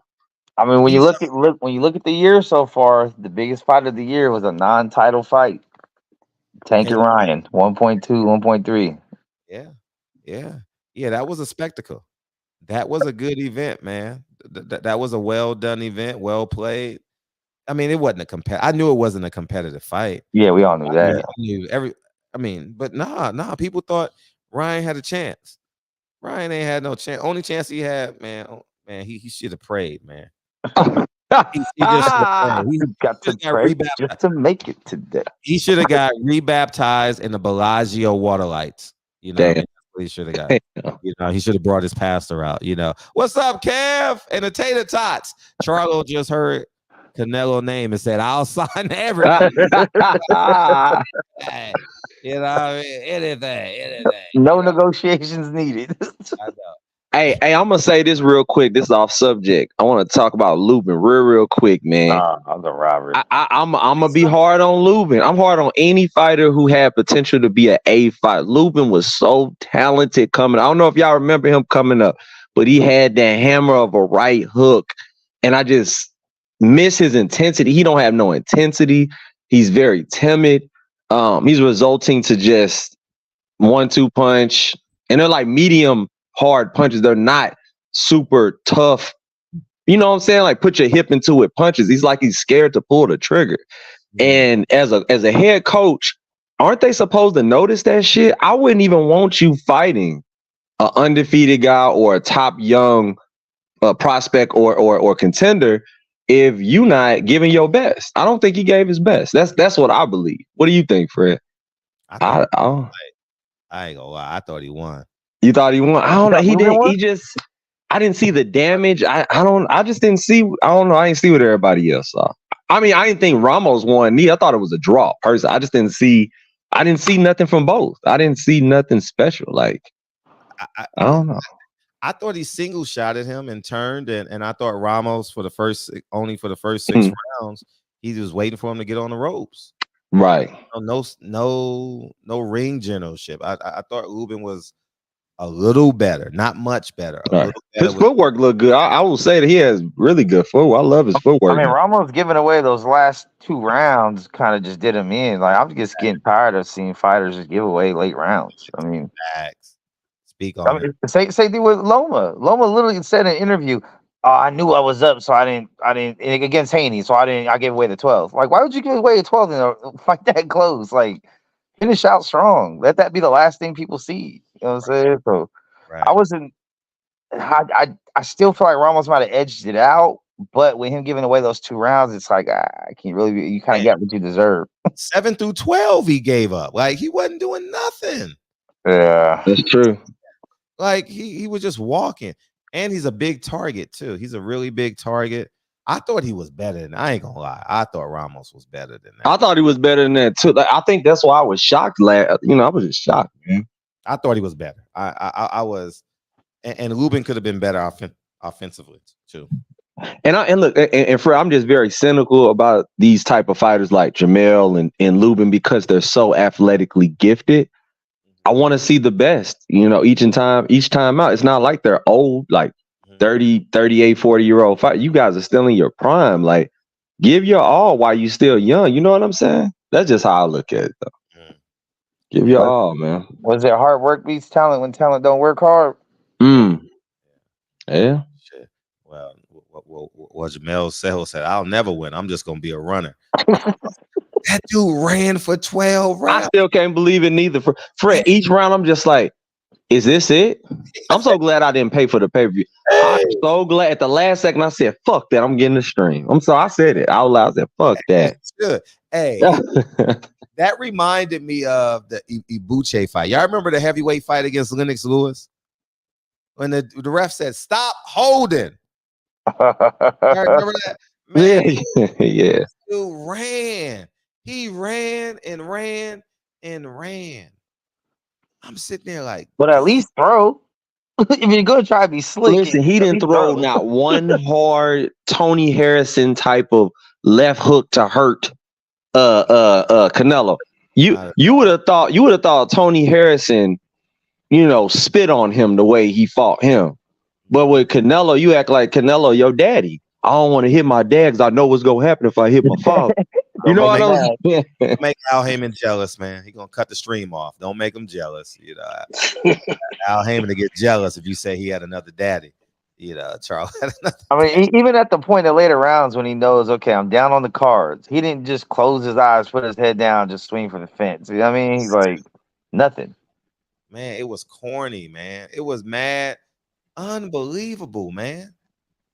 I just put my head down at about the 7th round. I was like, when he got knocked down, I'm like, oh, it's over. I thought he was gonna get knocked out. I ain't gonna lie to y'all. I was like, it's over. It's over. That's all I kept saying. Game over. Man, it was over when they played the Mexican national anthem first. Right. I never seen that before. Oh man, it was over when Canelo signed the deal, man. I'm telling you, I'm willing to bet during those Henny conversations with Al Heyman, Jermell was told, hey, you either learn Spanish or shut the hell up. You don't talk to him in English, do nothing. You know what I mean? Like, he said don't look him in the eye. Yeah, he said, don't look him in the eye. You know what I mean? Shut up, respect him. Don't look at his wife, don't look at his kids. Yeah. Treat him like El Jefe. All right. Just for this. All right. He's like, yes. Hey, sir. It's the Pookies versus the cartel. Yeah. Hey, y'all, at the press conference, Charlo was so scared of Canelo. Canelo said, you stop being nice to me. Y'all remember that? In the final press? I'm tired of you being so nice. You're not nice to me. You don't respect my skill. Charlo didn't have nothing to say. He was terrified. I mean, I'm gonna call out. At first, I thought, oh, okay, he's just trying to play the mature role. No, he was scared.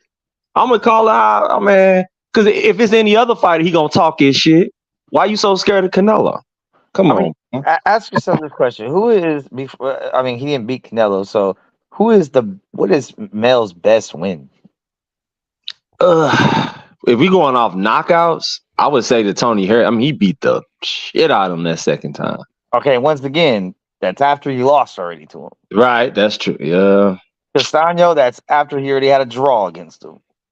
Yeah, Castano knockout. Yeah. And nobody's gonna be talking about Castano 10 years from now. Like, hey, you remember Ryan Castano? That dude was That's why I said, like, what? Like, he hasn't even fought anyone at 154 with elite talent. To think he's gonna jump up to, I mean, however you feel about Canelo, he has experience at least against very talented fighters, regardless if there's asterisks next to a lot of his fights. But Mel's never seen that. Talented Europeans. And is not in his gym either. So I mean, at the same time, Derek James, I think, is a basic trainer. You don't really hear him calling out adjustments or anything throughout fights. They're kind of like, we're just gonna overpower people, our game plan is stick to it. I don't see much adjustments from any of his fighters in fights. Because people forget that last Frank Martin fight was not good either. His best knockout was Hugo Centeno. There we go.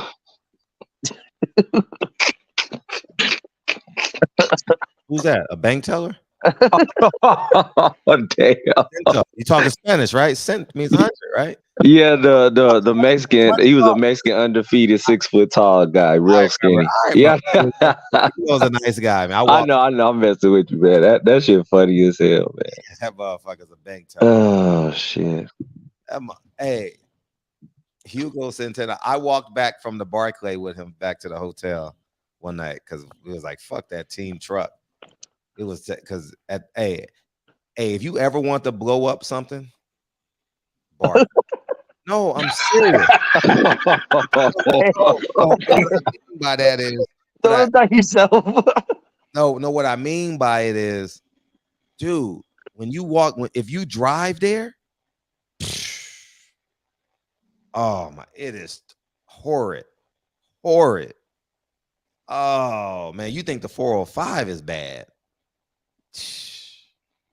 You might as well walk. You might as well walk to the Bronx. You know, you get there quicker. Like I ain't lying, dog. We had a bus to go back. Man, we said, let's walk. We beat the bus back. All the fighters that was leaving, we walked back and we beat them. Then we went to juniors. No lie. Yeah. Hey, did y'all see Derek James tell Charlo? Dude, you're making me look. Come on, you blowing. Like, he was going crazy. You gotta do something. He was. Yeah, he said, man, you making me look like. And I understand, bro. That's yeah. He said, man, you making me look. It was on the trainer tracks at the very end. Really?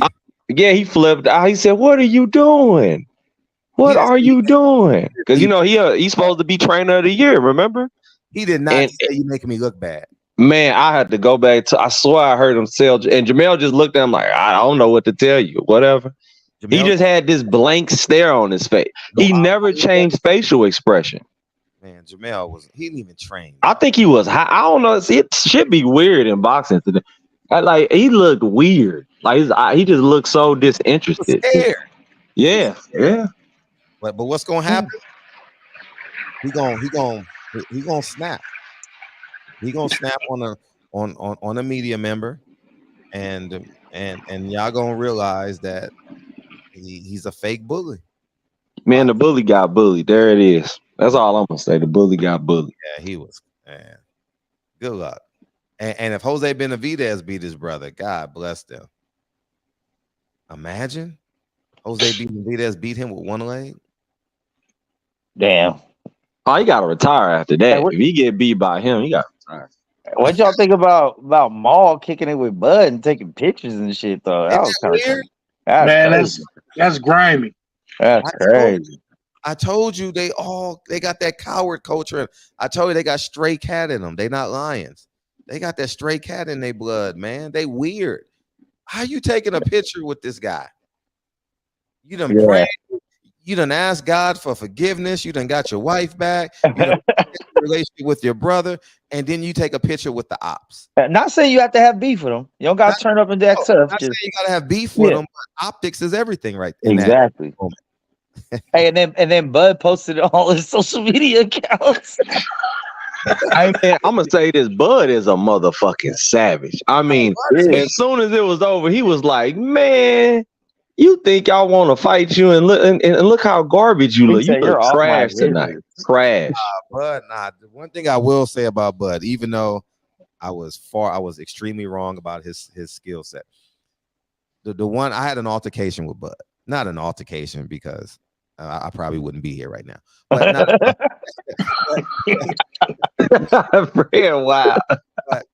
wow. But we were at the MGM one night. I told you guys this story before. I was at the MGM, and a fan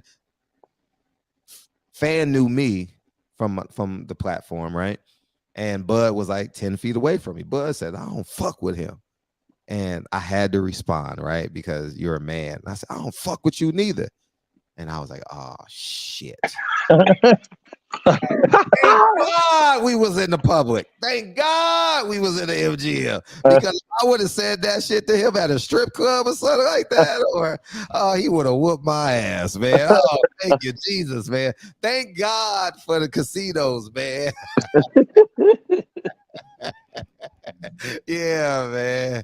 Yeah, but that's the one altercation I had with Bud, man, you know. And but yeah, that's it, man. So but the reason why I say that is Bud is menacing in person. I believe it.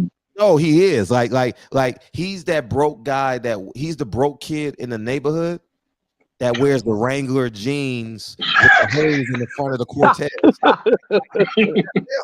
That's him. You know the blue Wranglers that the poor kids wear? Yeah, he the kid stealing all the bikes in the neighborhood. Yeah, the kid he got 20 bikes in the backyard. Exact. That's Bud, man. No cap. That's Bud to the T. I mean, if your mom paid other kids to try to beat you up and never told you she was proud of you and threw away all you're your gonna have a certain rage. Yeah, you're gonna have a certain Joe rage. Jackson would be proud. Joe Jackson. He said Joe Jackson. Joe Jackson would be proud. Bud is low key intimidating like that. You know what I mean? Man, you saw him walking through like Pac. Yeah, he does walk through. Yeah. I mean, but Crawford got like some psychopathic tendency, like not to the 10th degree, but he had it. That little edge is there. Like he a little crazy motherfucker. He's there. He's crazy. I mean, I kind of noticed that in the press conference of the Earl shit when he was just going off on everybody that kind of wanted it. Flip the fuck out. Yeah. Like, yeah. Dude, you walk with to the alley, not to meet in the alley. Exactly. Bud ain't no. I'm telling y'all right now, Bud, don't mess with Bud. Yeah. Bud, like Caleb Plant is like that too. Have I told y'all this story about Caleb Plant? No. Oh yeah. Oh, this story is good. So, anyways, I'm covering the fight at the Pearl, not the Pearl, but at the rehab. They got the pool party rehab. I never heard that. but we were in that casino. It was the Jared Hurd fight. And what's that fighter named Chucky? I know you're talking about Chucky Medina, maybe. Oh no, not him. Oh, Chucky, the kid from overseas. He's a black kid. Chucky. And Floyd liked his sister. Remember? Oh, I think I know who you're talking about. Yeah, he was a champion. I think at 168 or something like that. Well, anyways, he disrespected his now wife. Right? He said some things, some seedy stuff. Right? This motherfucker, Caleb Plant. I swear before God, I'm not lying. God is my witness. I'm leaving the fight to go hang out, do what I do, whatever. Nothing big, but I'm just hanging out in the casino trying to find interviews and stuff. He had blood in his eyes looking for a fighter that had just fought for a world championship belt. I think he fought Caleb Truett that night. Man, I said, Caleb. The man ignored me. He was just going to go fight. He was going to fight him in the middle, wherever he found him. He was going to fight him. Caleb Plant is crazy like that, dog. Like he got that blood in him too. Oh yeah, absolutely. I mean, think about it like this: he smacked the shit out of Jermell. Mm-hmm. Most people scared to even, you know what I'm saying? I'm just keeping it a stat. Most, you know, people talk how big and bad they are. Most people ain't gonna stand up to, you know, Jermell or any of the Charlos like that. But shit, Caleb's like, fuck all that. I'm a man first. Hey, never forget, he was in a gym by himself and slapped David Benavidez's dad right in front of both of his sons. Yeah, that's shit crazy. Hey, don't disrespect Caleb. Hey, Caleb's like that. He ain't scared of nobody. Yeah, he's like Mr. Deeds. He gonna pop up. Yeah, what was he doing? Sneaky, man. Sneaky. But I like how he kept it real about the Canelo fight too. He said, at least I gave my best effort. You know what I'm saying? Yeah. And he did. Canelo too. He gave his best effort. And he did. You know? That's why I respect Caleb. Win, lose, or draw, he gonna put on the show, man. He gonna try. So y'all better on this platform because he ain't gonna pop up at my house. Hey,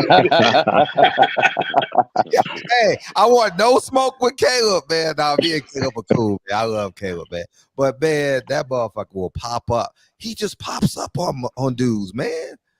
Like want all the smoke. I mean, hey, this ain't the only time it's happened. Like 5 or 6 times, Caleb Plant the 100 guys out, man. He different, man. Caleb different, dog. He got that bud in him. He do. Yeah, and the Charlo brothers got that fake bud in them. You know? Exactly. Yeah, the more I'm learning about them, they you know what I'm saying? They just not as tough as I thought they would. I don't know. It's just something about them. That stress in them. They got that fake weed. They got that. You said that fake weed that give you headaches. You know what I mean? That K2. Yeah. Yeah. They ain't got that indigo, that ink, whatever y'all call it. I ain't never smoked in my life. I just see it on the internet. But man, they got that stress, man. I remember my roommate in college used to smoke stress, man. I used to have a headache. I'm like, dude, man, you know I don't smoke, man. You know, but anyways, man, that's. Hey, Fred, I sent you that. You sent it to me. What's the name? I sent it to you on the gram. That picture. Thank you. I sent it to you on the gram. He when Charlo said that his hand was injured. No cap. I sent it to you. I sent it to your inbox. Hey, they talking about Andrade versus Benavidez. I'm looking up some November 25th. Is that true? Is that set in stone? I believe they signed, but they don't have a location yet. I believe it's signed. Hey, that's another low key barn burner right there. That's a real deal right there. That's a big one. I mean, usually I go for skills and boxer, but Benavidez is different. I don't know, man. I don't know what's gonna happen. I'm gonna be honest. I don't know, because Andrade is very unpredictable. You never know what you're gonna get. I feel like he fights to the level of his opposition a lot. I agree, 100%. But then when he has it in his mind, he's gonna get you out. Because, like, I mean, his last couple fights, he's heard the criticism. He's got motherfuckers out of there. Yeah, he be getting people out of there. Yeah. But then it's like I really want to see Benavidez fight Canelo or like really be a king, and it's like if you lose, it's not gonna happen. Yeah, it's not gonna happen. Yeah, it's true. I don't think it's gonna happen. Breaks off of him, man. Yeah, I don't think it's gonna happen. He gonna get the brakes beat off of him, man. You think Boo was gonna beat Benavidez? He got some quick hands. Yeah, he gonna be speaking Italian at the end of that fight, man. You know, he gonna become more. You know what I mean? Hey, another thing people need to understand about Andrade, one of them dudes has been around since like Andre Ward days. Like what I mean by that is they grew up in the amateurs with each other. Andrade's a winner. He got several. Like this dude had at least 250 amateur fights. Like Andrade know how to fight, bro. So if people doubt him, I'm telling you, he can fight. He's awkward, and he's very awkward. Yep, very awkward. Yeah, the only thing I don't want for this fight is Sean Porter to retire the story that he beat Andrade. Oh Lord! Oh Lord! Retire that damn story, dog. Everybody is watching know you beat him in the amateurs, dog. Like, damn. Hey, y'all gonna hear that story at least 44 times, man. Hey, man, that's the 4 touchdowns that poke high, man. Ugas said he beat Bud in the amateurs. Oh my God, Ugas blind. Yeah, Ugas did say that. Yeah, I think he did. I'm legally blind. What that good he say? Hey, man, what is going on with Ugas' eyes? Every time he fight, he look just gets so tight. They're like, god damn. Matter of fact, listen, that's what Zab was saying too. Zab was saying that Ugas should not retire. What? He should fight people that's on his level. You know what I'm saying? Because he can get a few fights. He lost. No. Listen, everybody. Listen. He only landed 39 punches out of a 12-round fight. You need to retire. Listen to what I just told y'all. Zab was talking crazy 39. Man. That's sign of retirement, y'all. That's an old man. 39 out of 12 rounds. 39 punches landed. That's pathetic. That's pathetic. Yeah, that's what Zab was saying today. Pathetic. I forgot. Zab was saying he was like, yo, he don't need to retire. He can fight people that's on his level. I said, so who's on his level? Zab he lost to Adrian Granados. That's who this guy is. He's the new Adrian Granados. He's the new gatekeeper. Who'd he lose to? What's his name? Mario Barrios is Adrian Granados 2.0, man. Come on, man. No, man, he made Mario Barrios look like that nigga, boy. He made him look. I walked in like he did. Man, Mario Barrios looked good last. Man, he whooped ass. He whooped his ass. He made Ugas look easy. He got a new trainer too. Virgil was gone. That's why but Virgil's a good trainer though. That's crazy. Mm-hmm. But you know what? Everybody's style don't match. You know what I'm saying? Style. Yeah. I think Lubin's trainer can't get him over that hump. Yep, I think so. But he does a good job. He makes him train hard, you know. I think Lubin's brain damage. I just don't think after that Fondora fight. You man, Fondora took his soul. Period. That's just what I believe, man. Think so? Yeah, he can tell you why, because it was such a bad beat. That hey man, y'all go back and look at that. It was so bad. I had to turn my head several times because he got beat so bad by Fondora. Fondora looked like he had. You ever seen Goro off Mortal Kombat? The 4 arms? He looked like he got hit with 4 arms all night long. I remember that fight being pretty close until it wasn't. Man, his face was done. Lubin's face was done. He was looking like Martin Lawrence's face. Yeah, he was looking like Martin. He was getting beat bad, y'all. Bad. And he won more rounds than Mel and Spence did combined, so. I agree. Hey, who's the Mexican dude that beat Fondor? He made him fall bad, like a ton of bricks. Himzu. He's fighting. Whoever that Mexican is, man, he need to fight more. Because if you can knock him out like that, fighting Himzu for the belt. Shit, that should be a good one. Where did Fondor get all that power from when he fought Lubin?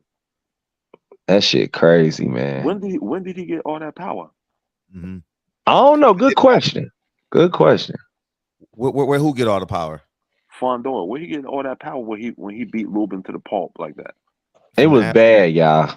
Man, he's 6'5". It was more like an accumulation, though. It wasn't like because he throws like 120 punches a round. Yeah, he throws a lot. Yeah.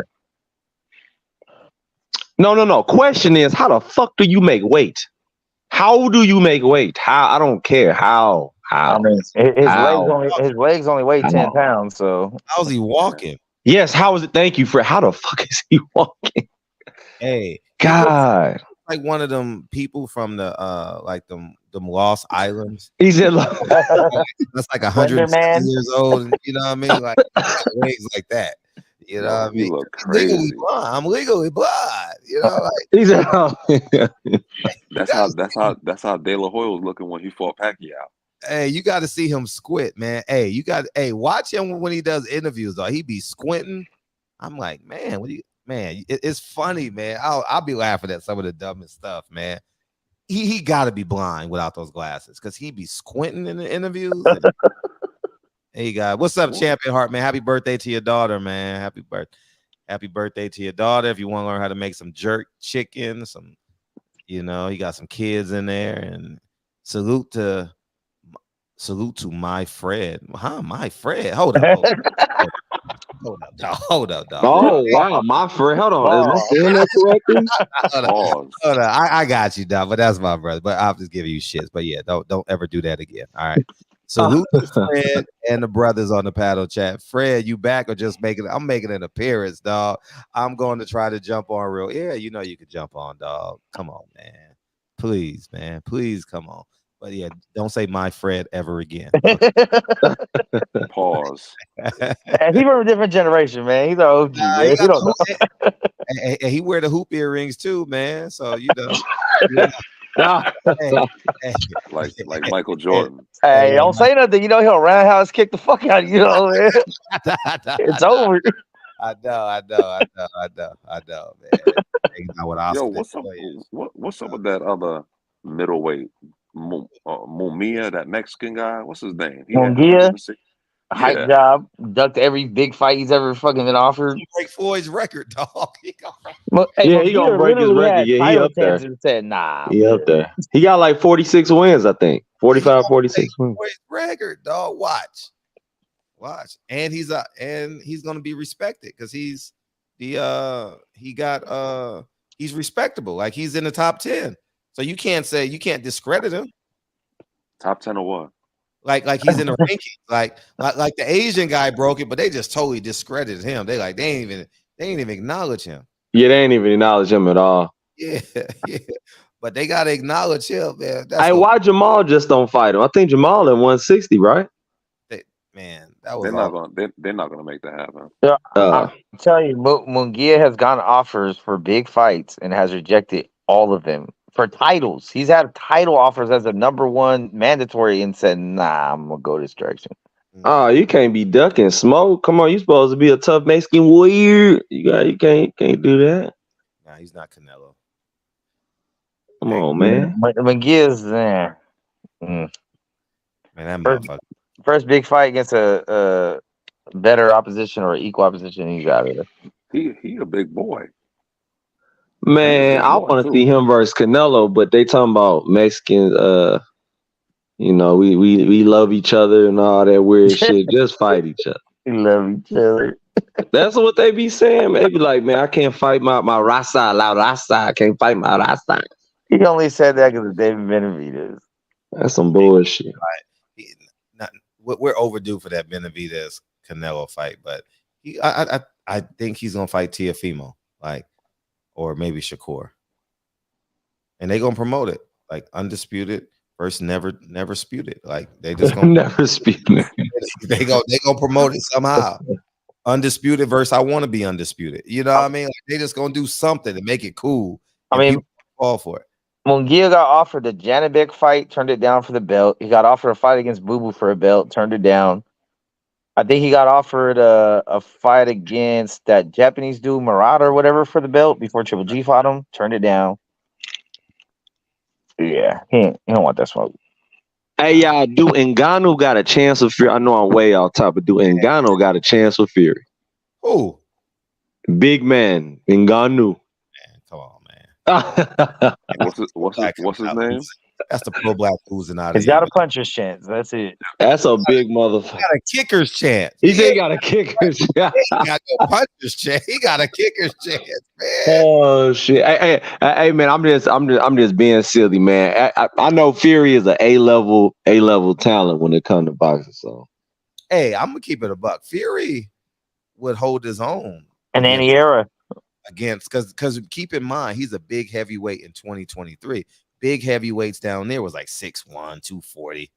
You know what I mean? 6'2", 2. He would hold his own in any. You think Fury could beat Lennox Lewis? Yeah, that's a good one. That's a good one. That's a good one. That's a good one. I mean, if I think of the people that have beat Lennox Lewis, yes. I'm gonna just say, like I always say, it's all about who get to each other first. Keep them in check.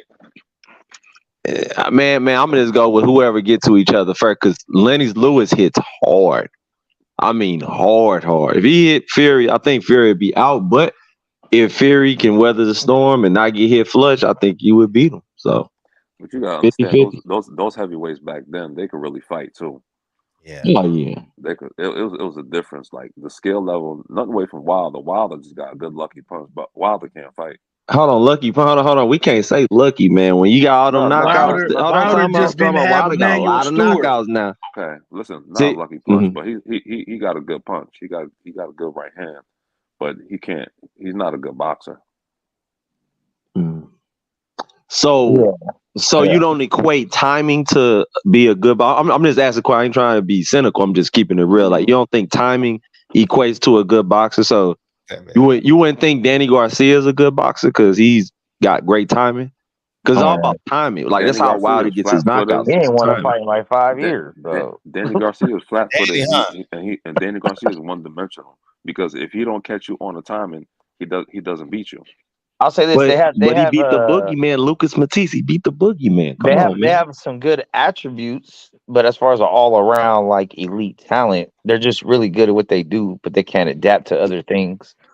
Yeah, that's true. Yeah, Danny Garcia got no better from 140. Got a point.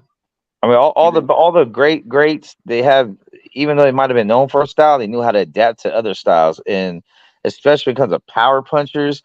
My main thing is, how do you fight off the back foot? When you're no longer the guy stalking the dude, walking him down, and now this dude's putting you on defense mode, how do you fight then?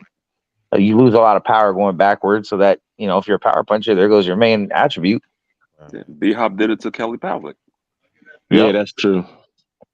And then Pavlik did it to, Jermaine Taylor. So the other thing about just got backed up and beat down. Though, is once again underrated part of boxing. I say it all the time. That clinch game.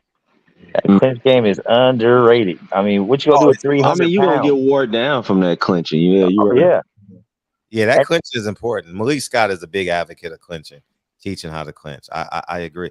By the way, do y'all think Wilder's getting blackballed by any chance? Oh, he is, because Andy Ruiz should have took that motherfucking fight. I'm still mad about that. Take the fight. You're pricing yourself out. If you listen to Andy Ruiz, take the fight. You're not gonna make no more money anywhere else. You're not getting that fight with Joshua, so just fight Wilder. I don't know what you're doing, bro. Fight Wilder. Getting blackballed, man. Like, it don't make no sense that he's not fighting. And once he came out publicly against the PBC, we ain't gonna see him again. Listen, he should have never said nothing. He shouldn't have said that. That's just like when Larry Holmes said that Weston can't hold his jock strap. When he said Rocky Marciano couldn't hold his jock strap, he was finished. He lost the next two fights.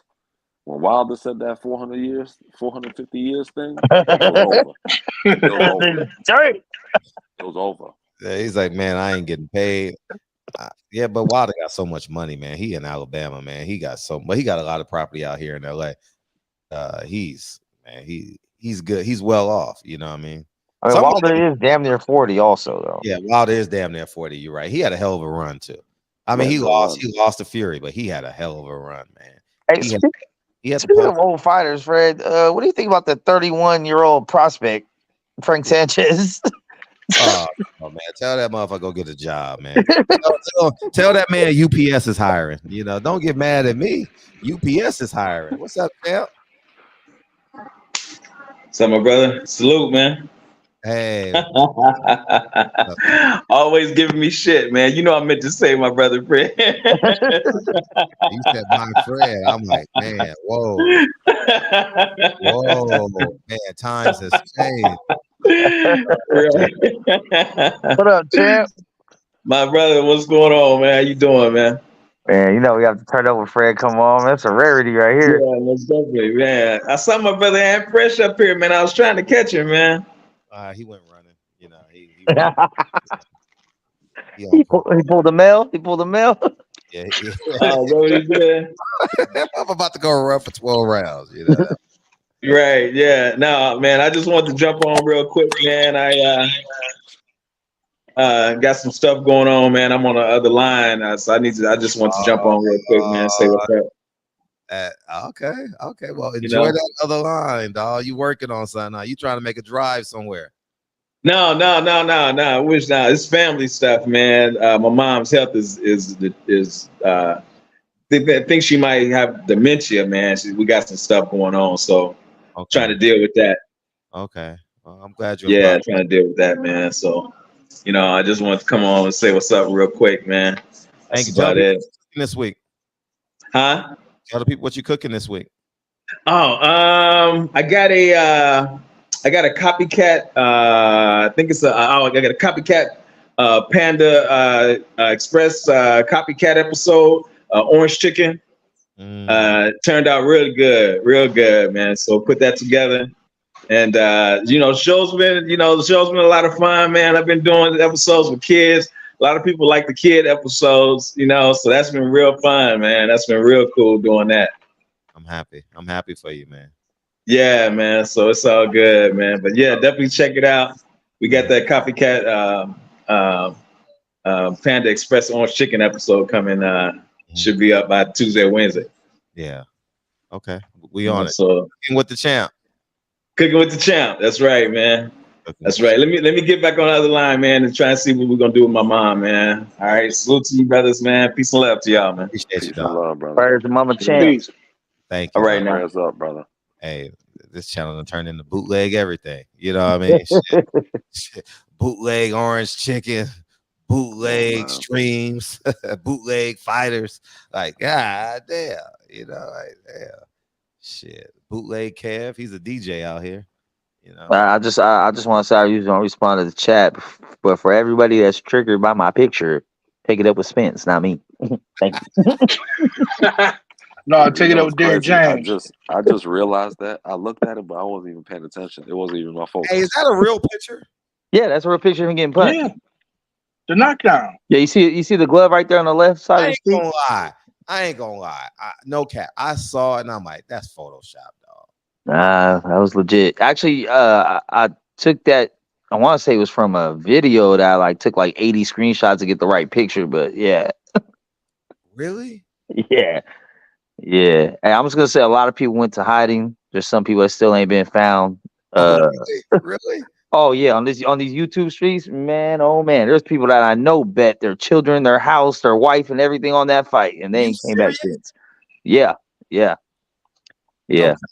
for real? No, I for real. Like I'm not. I mean, I don't want to throw that word, but there's some people that might have expired themselves. I don't know. They haven't come back. So really, so a lot of people did a 360. Man. Well, 360, you back in the same spot. Well, you know what I mean. You know what I mean. Hey, when old people be saying that in conversation, I'll be like, dude, 360? You mean 180? No, 360, man. 360, man. 360. No, 270? No, 360.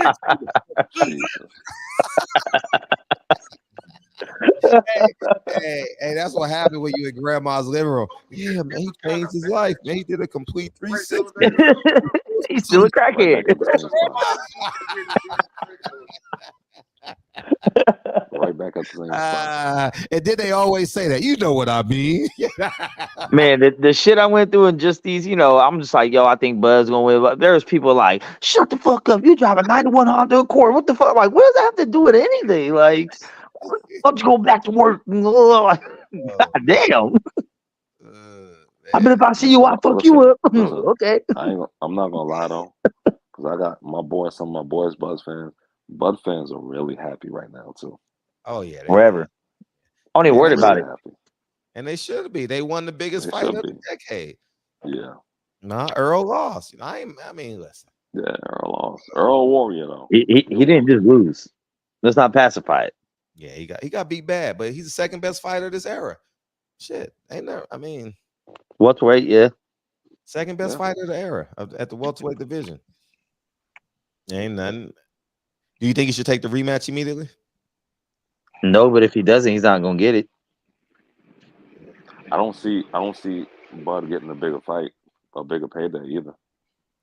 That's the thing too. But Because this if he shit fight happened for Bud Boots, too late. if he fight Boots, that payday is gonna be real. The money's gonna be real funny. That's not even a pay-per-view. Fighting Charlo, it's not even a pay-per-view. Fighting Charlo don't even make any sense, especially from seeing that track meet yesterday. Yeah. He has no option. He has no choice. He has no other option. I like Canelo not gonna fight him. Canelo's his only option. That's why he's trying so hard for that. Canelo said he's not gonna fight him. Canelo says it's pointless. And that's why I said it's fucked up. PBC ducked blood for so many years because 4 or 5 years ago, a Thurman fight would have been big. A Porter fight would have been bigger. A Yang Garcia fight still would have been relevant. Now he can't even fight none of those dudes because it's a step down from Earl.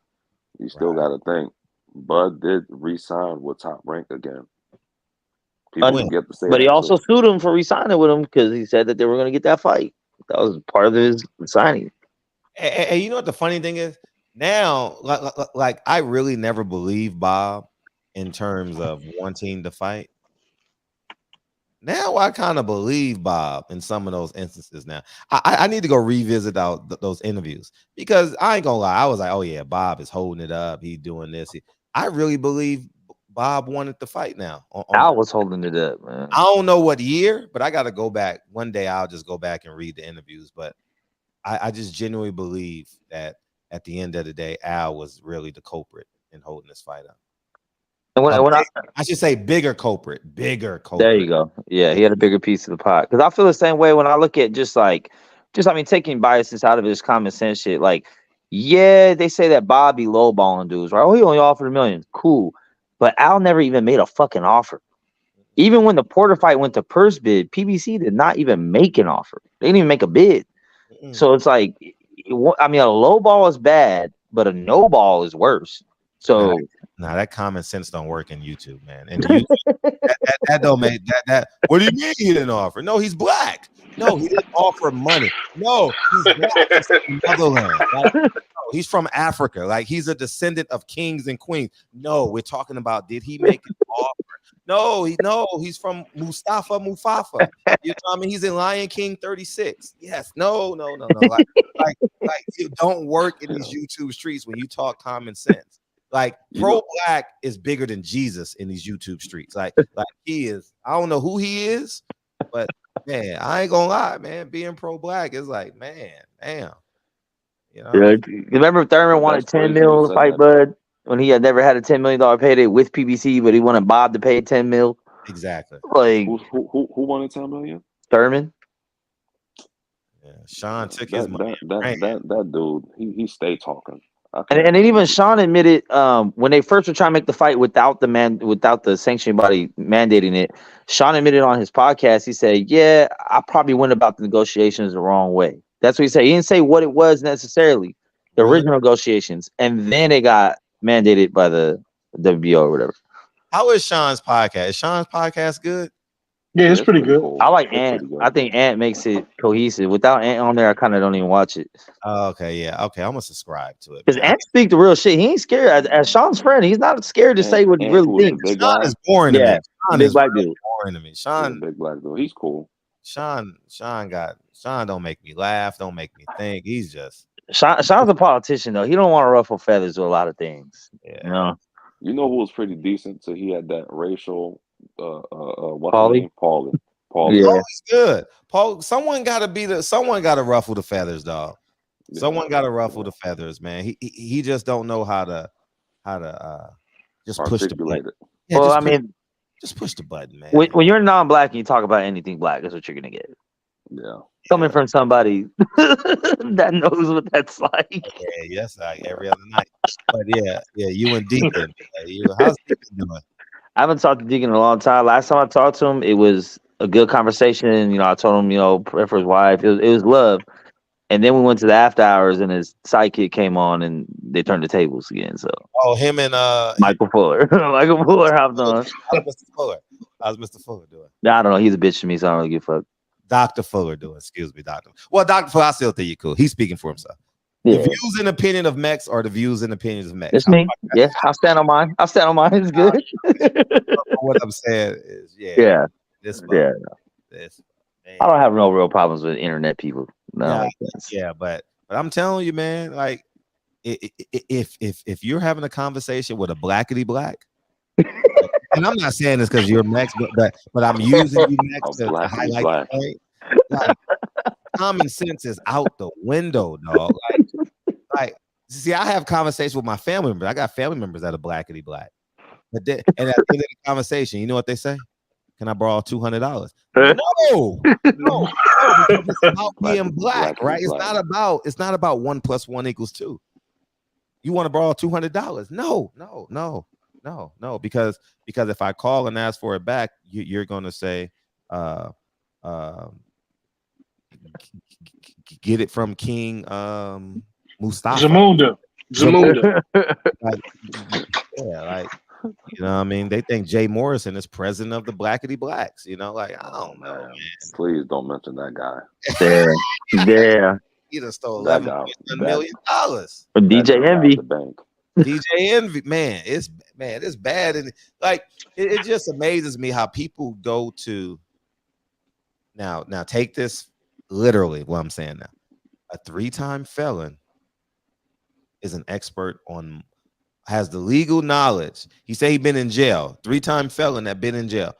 When did you go to college? When did you have time to go to college and be a legal money guy, money advisor? And was charging people to watch his wedding. Yeah. What? He was charging people to try to watch his wedding when he had the Rolls Royce and the Bentley. Oh my gosh, this man. He was charging people. Oh my gosh. I mean, to everybody stupid enough to do it, you deserve it. Yeah. When you see them fake teeth, you better get to running. Yeah. Them fake teeth, scammer. I think black folks just looking for somebody to follow, and he talked a good game, so it wasn't. It's beyond me, man. I'm like, dude, love your family. At some point, you just gotta go. You just gotta go in your house and lock your door, man. You know, stop worrying about everything outside your house, man. And it may come with age, or it may come with, I don't know what it comes with, but I've never ever been the guy that says, man, I'm going to this party because this famous guy is there. Now I'm going to this party because I saw the pictures from last week.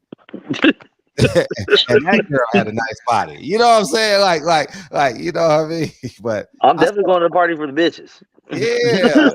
Like, you know what I'm saying? But you know, it is what it is, man. These people be, man, I'm blacker than you. You are? Okay. Hey, even though he's my GOAT, did y'all see Floyd just take away all the shine? Nasty. It was nasty. Charlo gave him so much respect and leave the stage. Did you see that? I mean, he had some points. It just wasn't the time, bro. Like I literally he gave him so much respect and left the panel. I thought he was retarded. I thought the fighter was retarded. I thought he didn't want him to talk. Like, I mean, I'm like, this kid got to be retarded. Like, he's got to be. Like, Floyd, I'm like, he can't help himself. And Leonard Elby, man, don't he look like he borrowed somebody's clothes? Man. Don't Leonard Elby like he borrowed someone's outfit, dog. No. Everybody that got signed. Leonard Elby look like one of the Ozzy brothers that didn't make the group. One that couldn't sing. You know what I mean? Right. He couldn't get the 1-2 dance step down. Everyone that got under that banner got put on a back burner. Mickey Bay, Jalen Love, like he ain't do nothing for none of them. The story is out. Floyd is not gonna let you be great. He's not gonna let you be better than him. That's why he really didn't mess with AB. I mean, it's kind of hard to be, so find an uphill battle. But that's what make it even worse. Like, you one of the GOATs. But think about it, that's every GOAT in almost every sport, though. They're never as good with the other part of the sport. From Jordan, look how bad Jordan was. Look how bad like all these dudes are. Like, they're so great, they just don't understand how no one else can be that great. Like, you can't teach. Sometimes you just got natural talent. You might be able to teach your knowledge, and then you get frustrated and people can't play it out the way you see it. And then it's like, man, I don't know. I can't think of any great other than maybe Jerry West, who became a great GM. I can't think of any other great. Like we're talking GOAT, not like you were good, ex-champ, like you're considered all time. Who? Magic Johnson. But who do you ever like coach or mentor? I mean, I know he's a great businessman, but as far as passing the skill set down to another basketball player, wasn't he part of the Lakers organization? Because was he? Well, Yeah, he was a GM, and then he bounced. He was a GM, and then he bounced. Michael Jordan makes poor decisions. The players he picked. That was trash. Did you see how he got suckered out of the ownership? Jeez. Oh no, what happened? In the bet. He sold it. Out in a bet? No, but he lost hundreds of millions of dollars or billions of dollars in gambling. Oh shit! Allegedly. You know, they like, man, this con, but they get you, man. They get you, man. It's crazy how they, man. You want to play? You want to play in that billionaire club? Okay, we're gonna see how many billions you got. Yeah. Off the subject, you see how them African countries cut off France. Yeah. I saw they not playing. They talking about, yo, we can go to war. We'll die for this. Hey, yeah. They was paying France like $300-something billion a year. Wow. Mm. Damn. Hey, change the subject. Did you see how Floyd cut off Leonard Ellaby? What'd he say? No, just generally speaking, he ain't traveling with that man nowhere. You see him at fights and all that. You ain't never seen Leonard. Hey, didn't Leonard look pitiful out there? Oh, Canelo reminds me of Floyd. Wasn't that pitiful? I just dude, you had your time already, yo. That's it. It's over. Leave it alone. Yeah, Leonard, man. Yeah, Leonard gonna have to go get a job, man. Leonard gonna have to go be an usher. You know what I mean? At the Rio or something like that. You know, he gonna have to go get a job. Boxing ain't paying. Shit, he could sell all them damn Cartier glasses. Yeah, I'm tired of hearing. Oh, when I could go away for a month and I gotta wash the wear every day of the day, every day of the month. I'm like, bro, we don't care, bro. No, here you go. Tank is the face of boxing. He's the money man. He ain't the money man. Look, he's 30 years, almost 30, but never been in a real fight. But he's the face of the sport. Still got the highest selling pay-per-view of the year with no belt. Yep.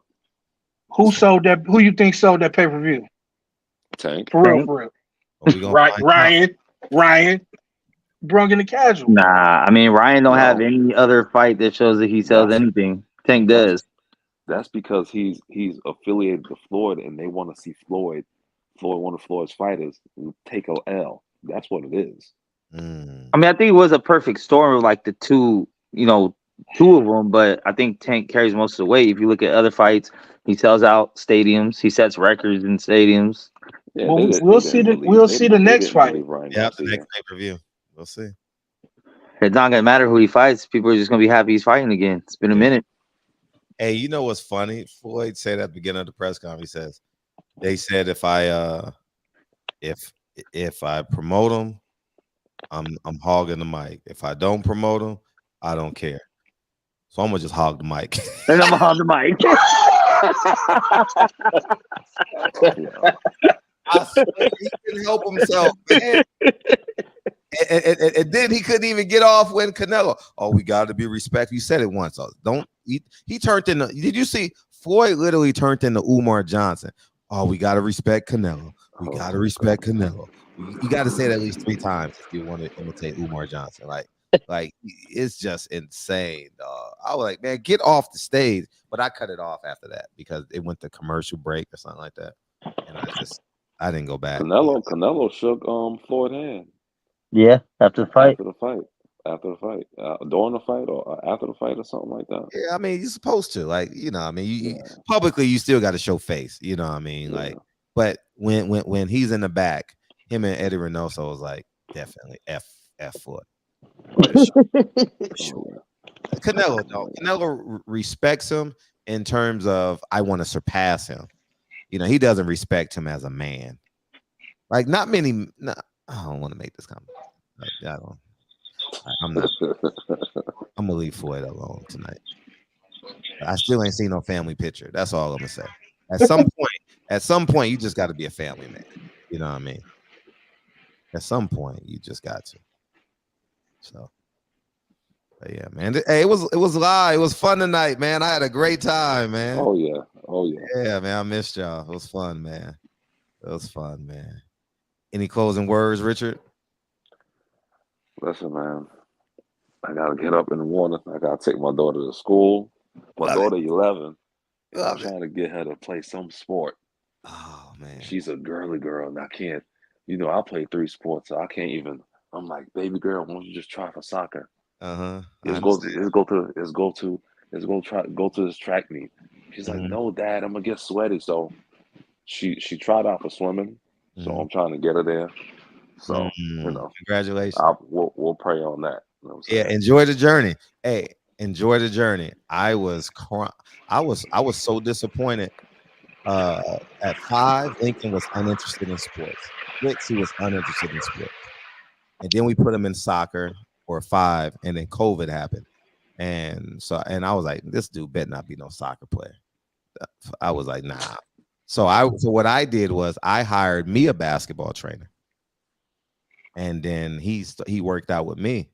And then ever since then, last July, he's been going head over heels for basketball. And it's worked. So yeah.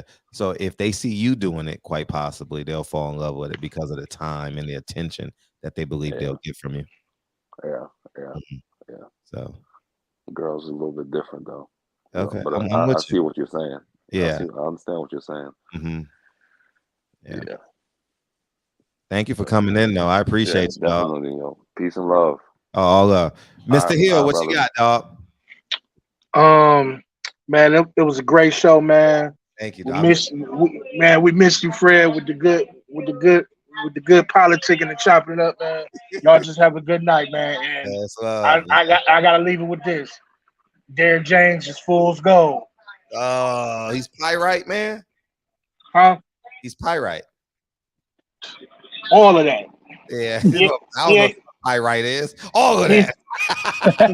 He ain't passing the scratch test. Yeah, man. Appreciate you. Yeah, man. Yeah, Derrick James I like Derrick James, man. Like, I really like Derrick James, but I can't lie to y'all like that, man. I can't lie what everybody's looking at, man. I want to say he's having a good year, but he's having a horrific year, man.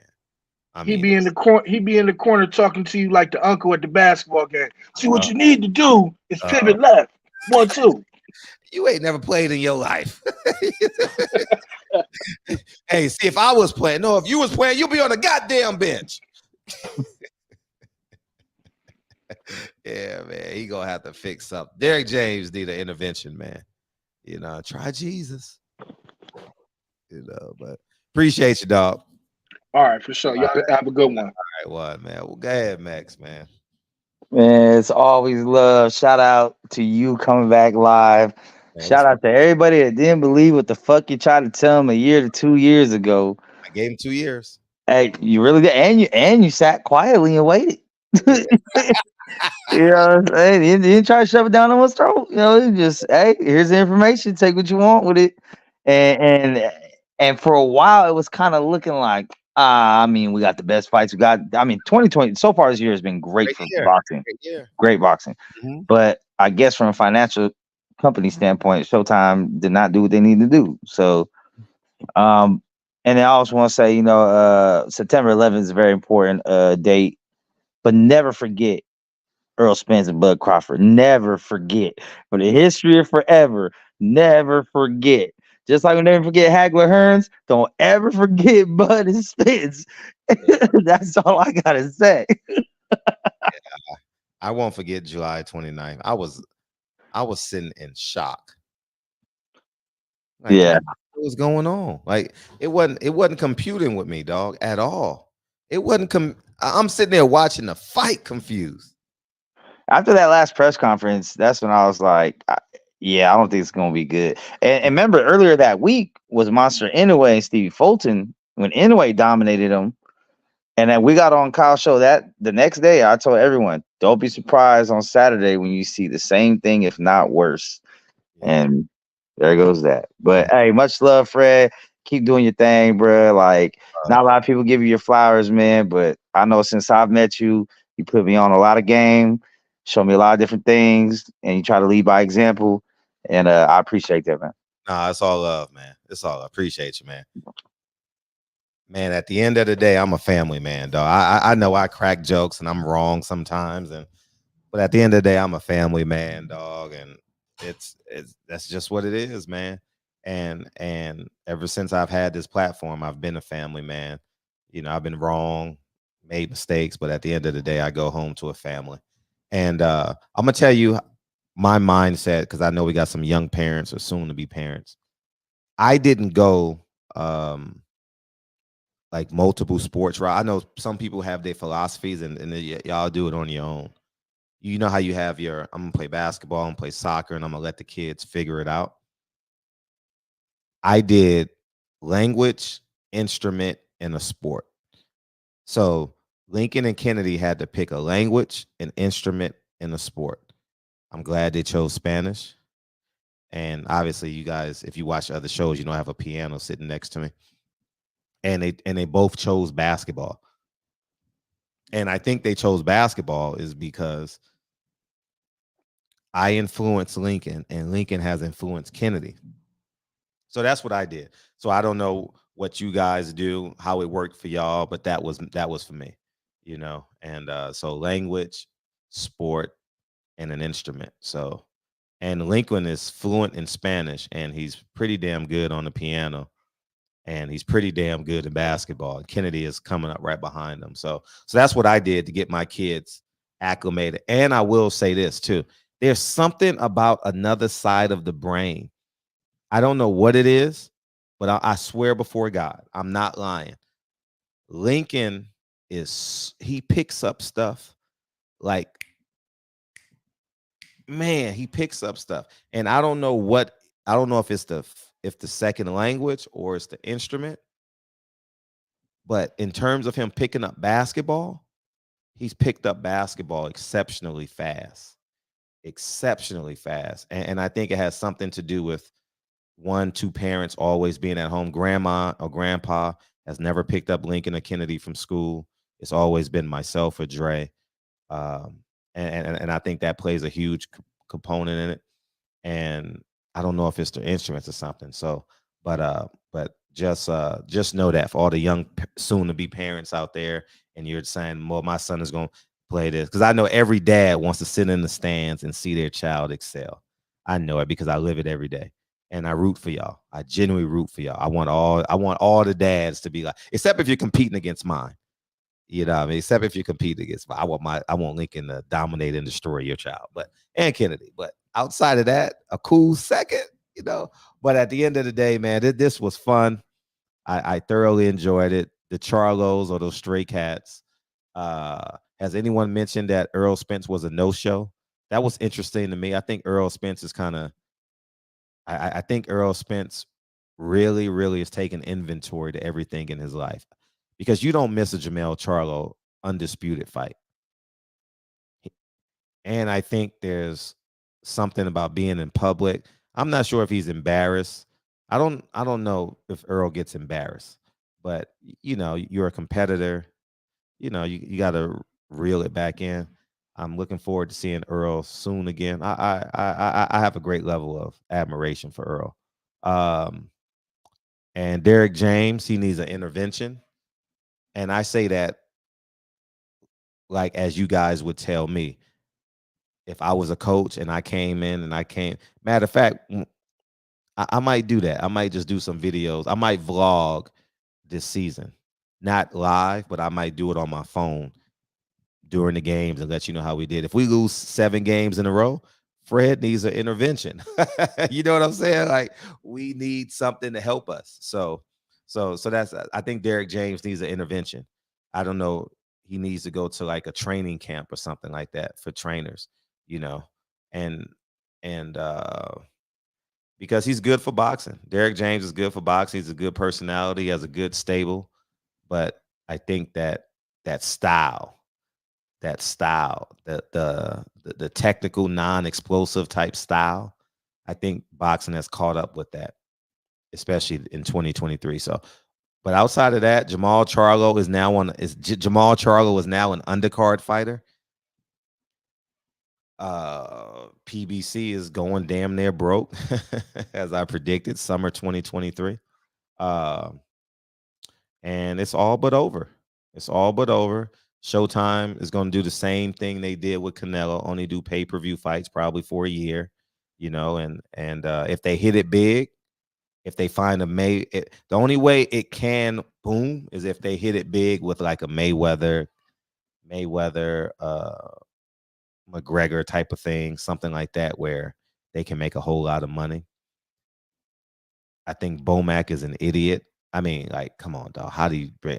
We didn't talk about that tonight, but man, I just think Bomac is just don't make any sense. I wanted him to take his tour and celebrate. He deserved to celebrate and be trainer of the year next year, but the man decided to take a gun to the UK. I mean, that's just foolish. You don't put yourself in jail. You don't put yourself in jail. That's what I would say. And that's basically it, man. So I appreciate y'all, man. I appreciate you guys coming through, man. Maybe we'll do David Benavidez Andrade. Maybe we'll do that. I don't know. I'm not sure if that's a big enough fight. I'm not pro-black. I'm not. I think being pro-black is just foolish. Just believe in humanity. Just believe in humanity. I think that's the biggest thing, because if you believe in humanity, you're going to have to interact with a gay person. You're going to have to interact with an atheist.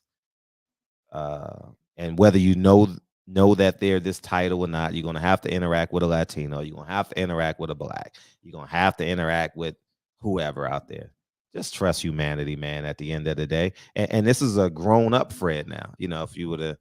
So we got to evolve as human beings, And at your job, if you're working with 100 people, you're going to have the whole rainbow of people. You know what I'm saying? And I think that as we get older and mature, I think we got to start loving humanity, and because if I see those kids in Texas, those Latino kids that was murdered by that kid, I cried, right? If I see a black kid murdered in Philadelphia, it hurts my heart every time. When I'm sitting at dinner talking to Dre has a 2-year-old. Oh, I can't talk about shit. They got those KEP laws. I can't talk about it publicly, but I'll just say, we talk about kids because I'll just say Dre is a pediatrician, and Dre deals with colds, cancers, she gets a lot of cases because her hospital was in LA, and LA is a high density Black and Latino area. High density of Black parents and mostly Mexican parents abusing their children. Oh man. Oh, it's just tough, man. It's really tough, man. And these are the conversations that we have. So when I come on my platform, it's like, man, Dre doesn't say, oh, I'm helping this person more because this. No, she try to save every child, and I think we got to fall in love with humanity. I'm not discounting or discrediting systemic oppression, but I think at the end of the day, we got to fall in love with humanity. And if you love humanity, that means if God is love, that means you cannot be an atheist. You just cannot. I'm not discounting what the Latinos had to endure, and during the gold rush, and there was systemic oppression against the Native Americans on the other side of the Mississippi. I understand that. There was oppression against Black people. There was oppression against the Jews. I understand all of that. I'm not discounting oppression. I'm not making one bigger than the other. Even though I associate myself with, because I am Black, but I think it's just I think humanity wins at the end of the day. you know, that's and I'm 40. I'm 45, so I'm different than when I was 35. You know, so. But yeah, man. At the end of the day, man, treat humanity, and then I'll leave y'all with this. Then I'm out of here because now I volunteer every day at 5:00. You got black kids and mostly black kids in the gym, right? And we got white kids, Latino kids, and I volunteer every day, right? I'm a volunteer coach at the Parks and Recs, and I'm a volunteer coach at Lincoln's League, and I'm an assistant varsity coach at a high school. You can't control who walks. You physically can't control who walks in that gym. Just fall in love with humanity, man. Be a better person, man. I didn't say walk around with blinders on. You got to do your job, but I'm just saying. Well, we'll have that conversation another day. If you believe in humanity, I think you believe in God. I genuinely believe that. We'll talk about that another day. Anyways, man, I totally appreciate y'all, man. Thank you guys for coming through. I think that would be a good show, especially with the Blackity Blacks. You know what I mean? The Blackity Blacks believe everything is black. You know what I mean? Money's black. So is doodle. You know what I'm saying? Hopefully I pissed somebody off with that. Man, y'all gotta have a beautiful day, man. I'll holler at y'all, man. I'll talk to y'all next time. Appreciate y'all.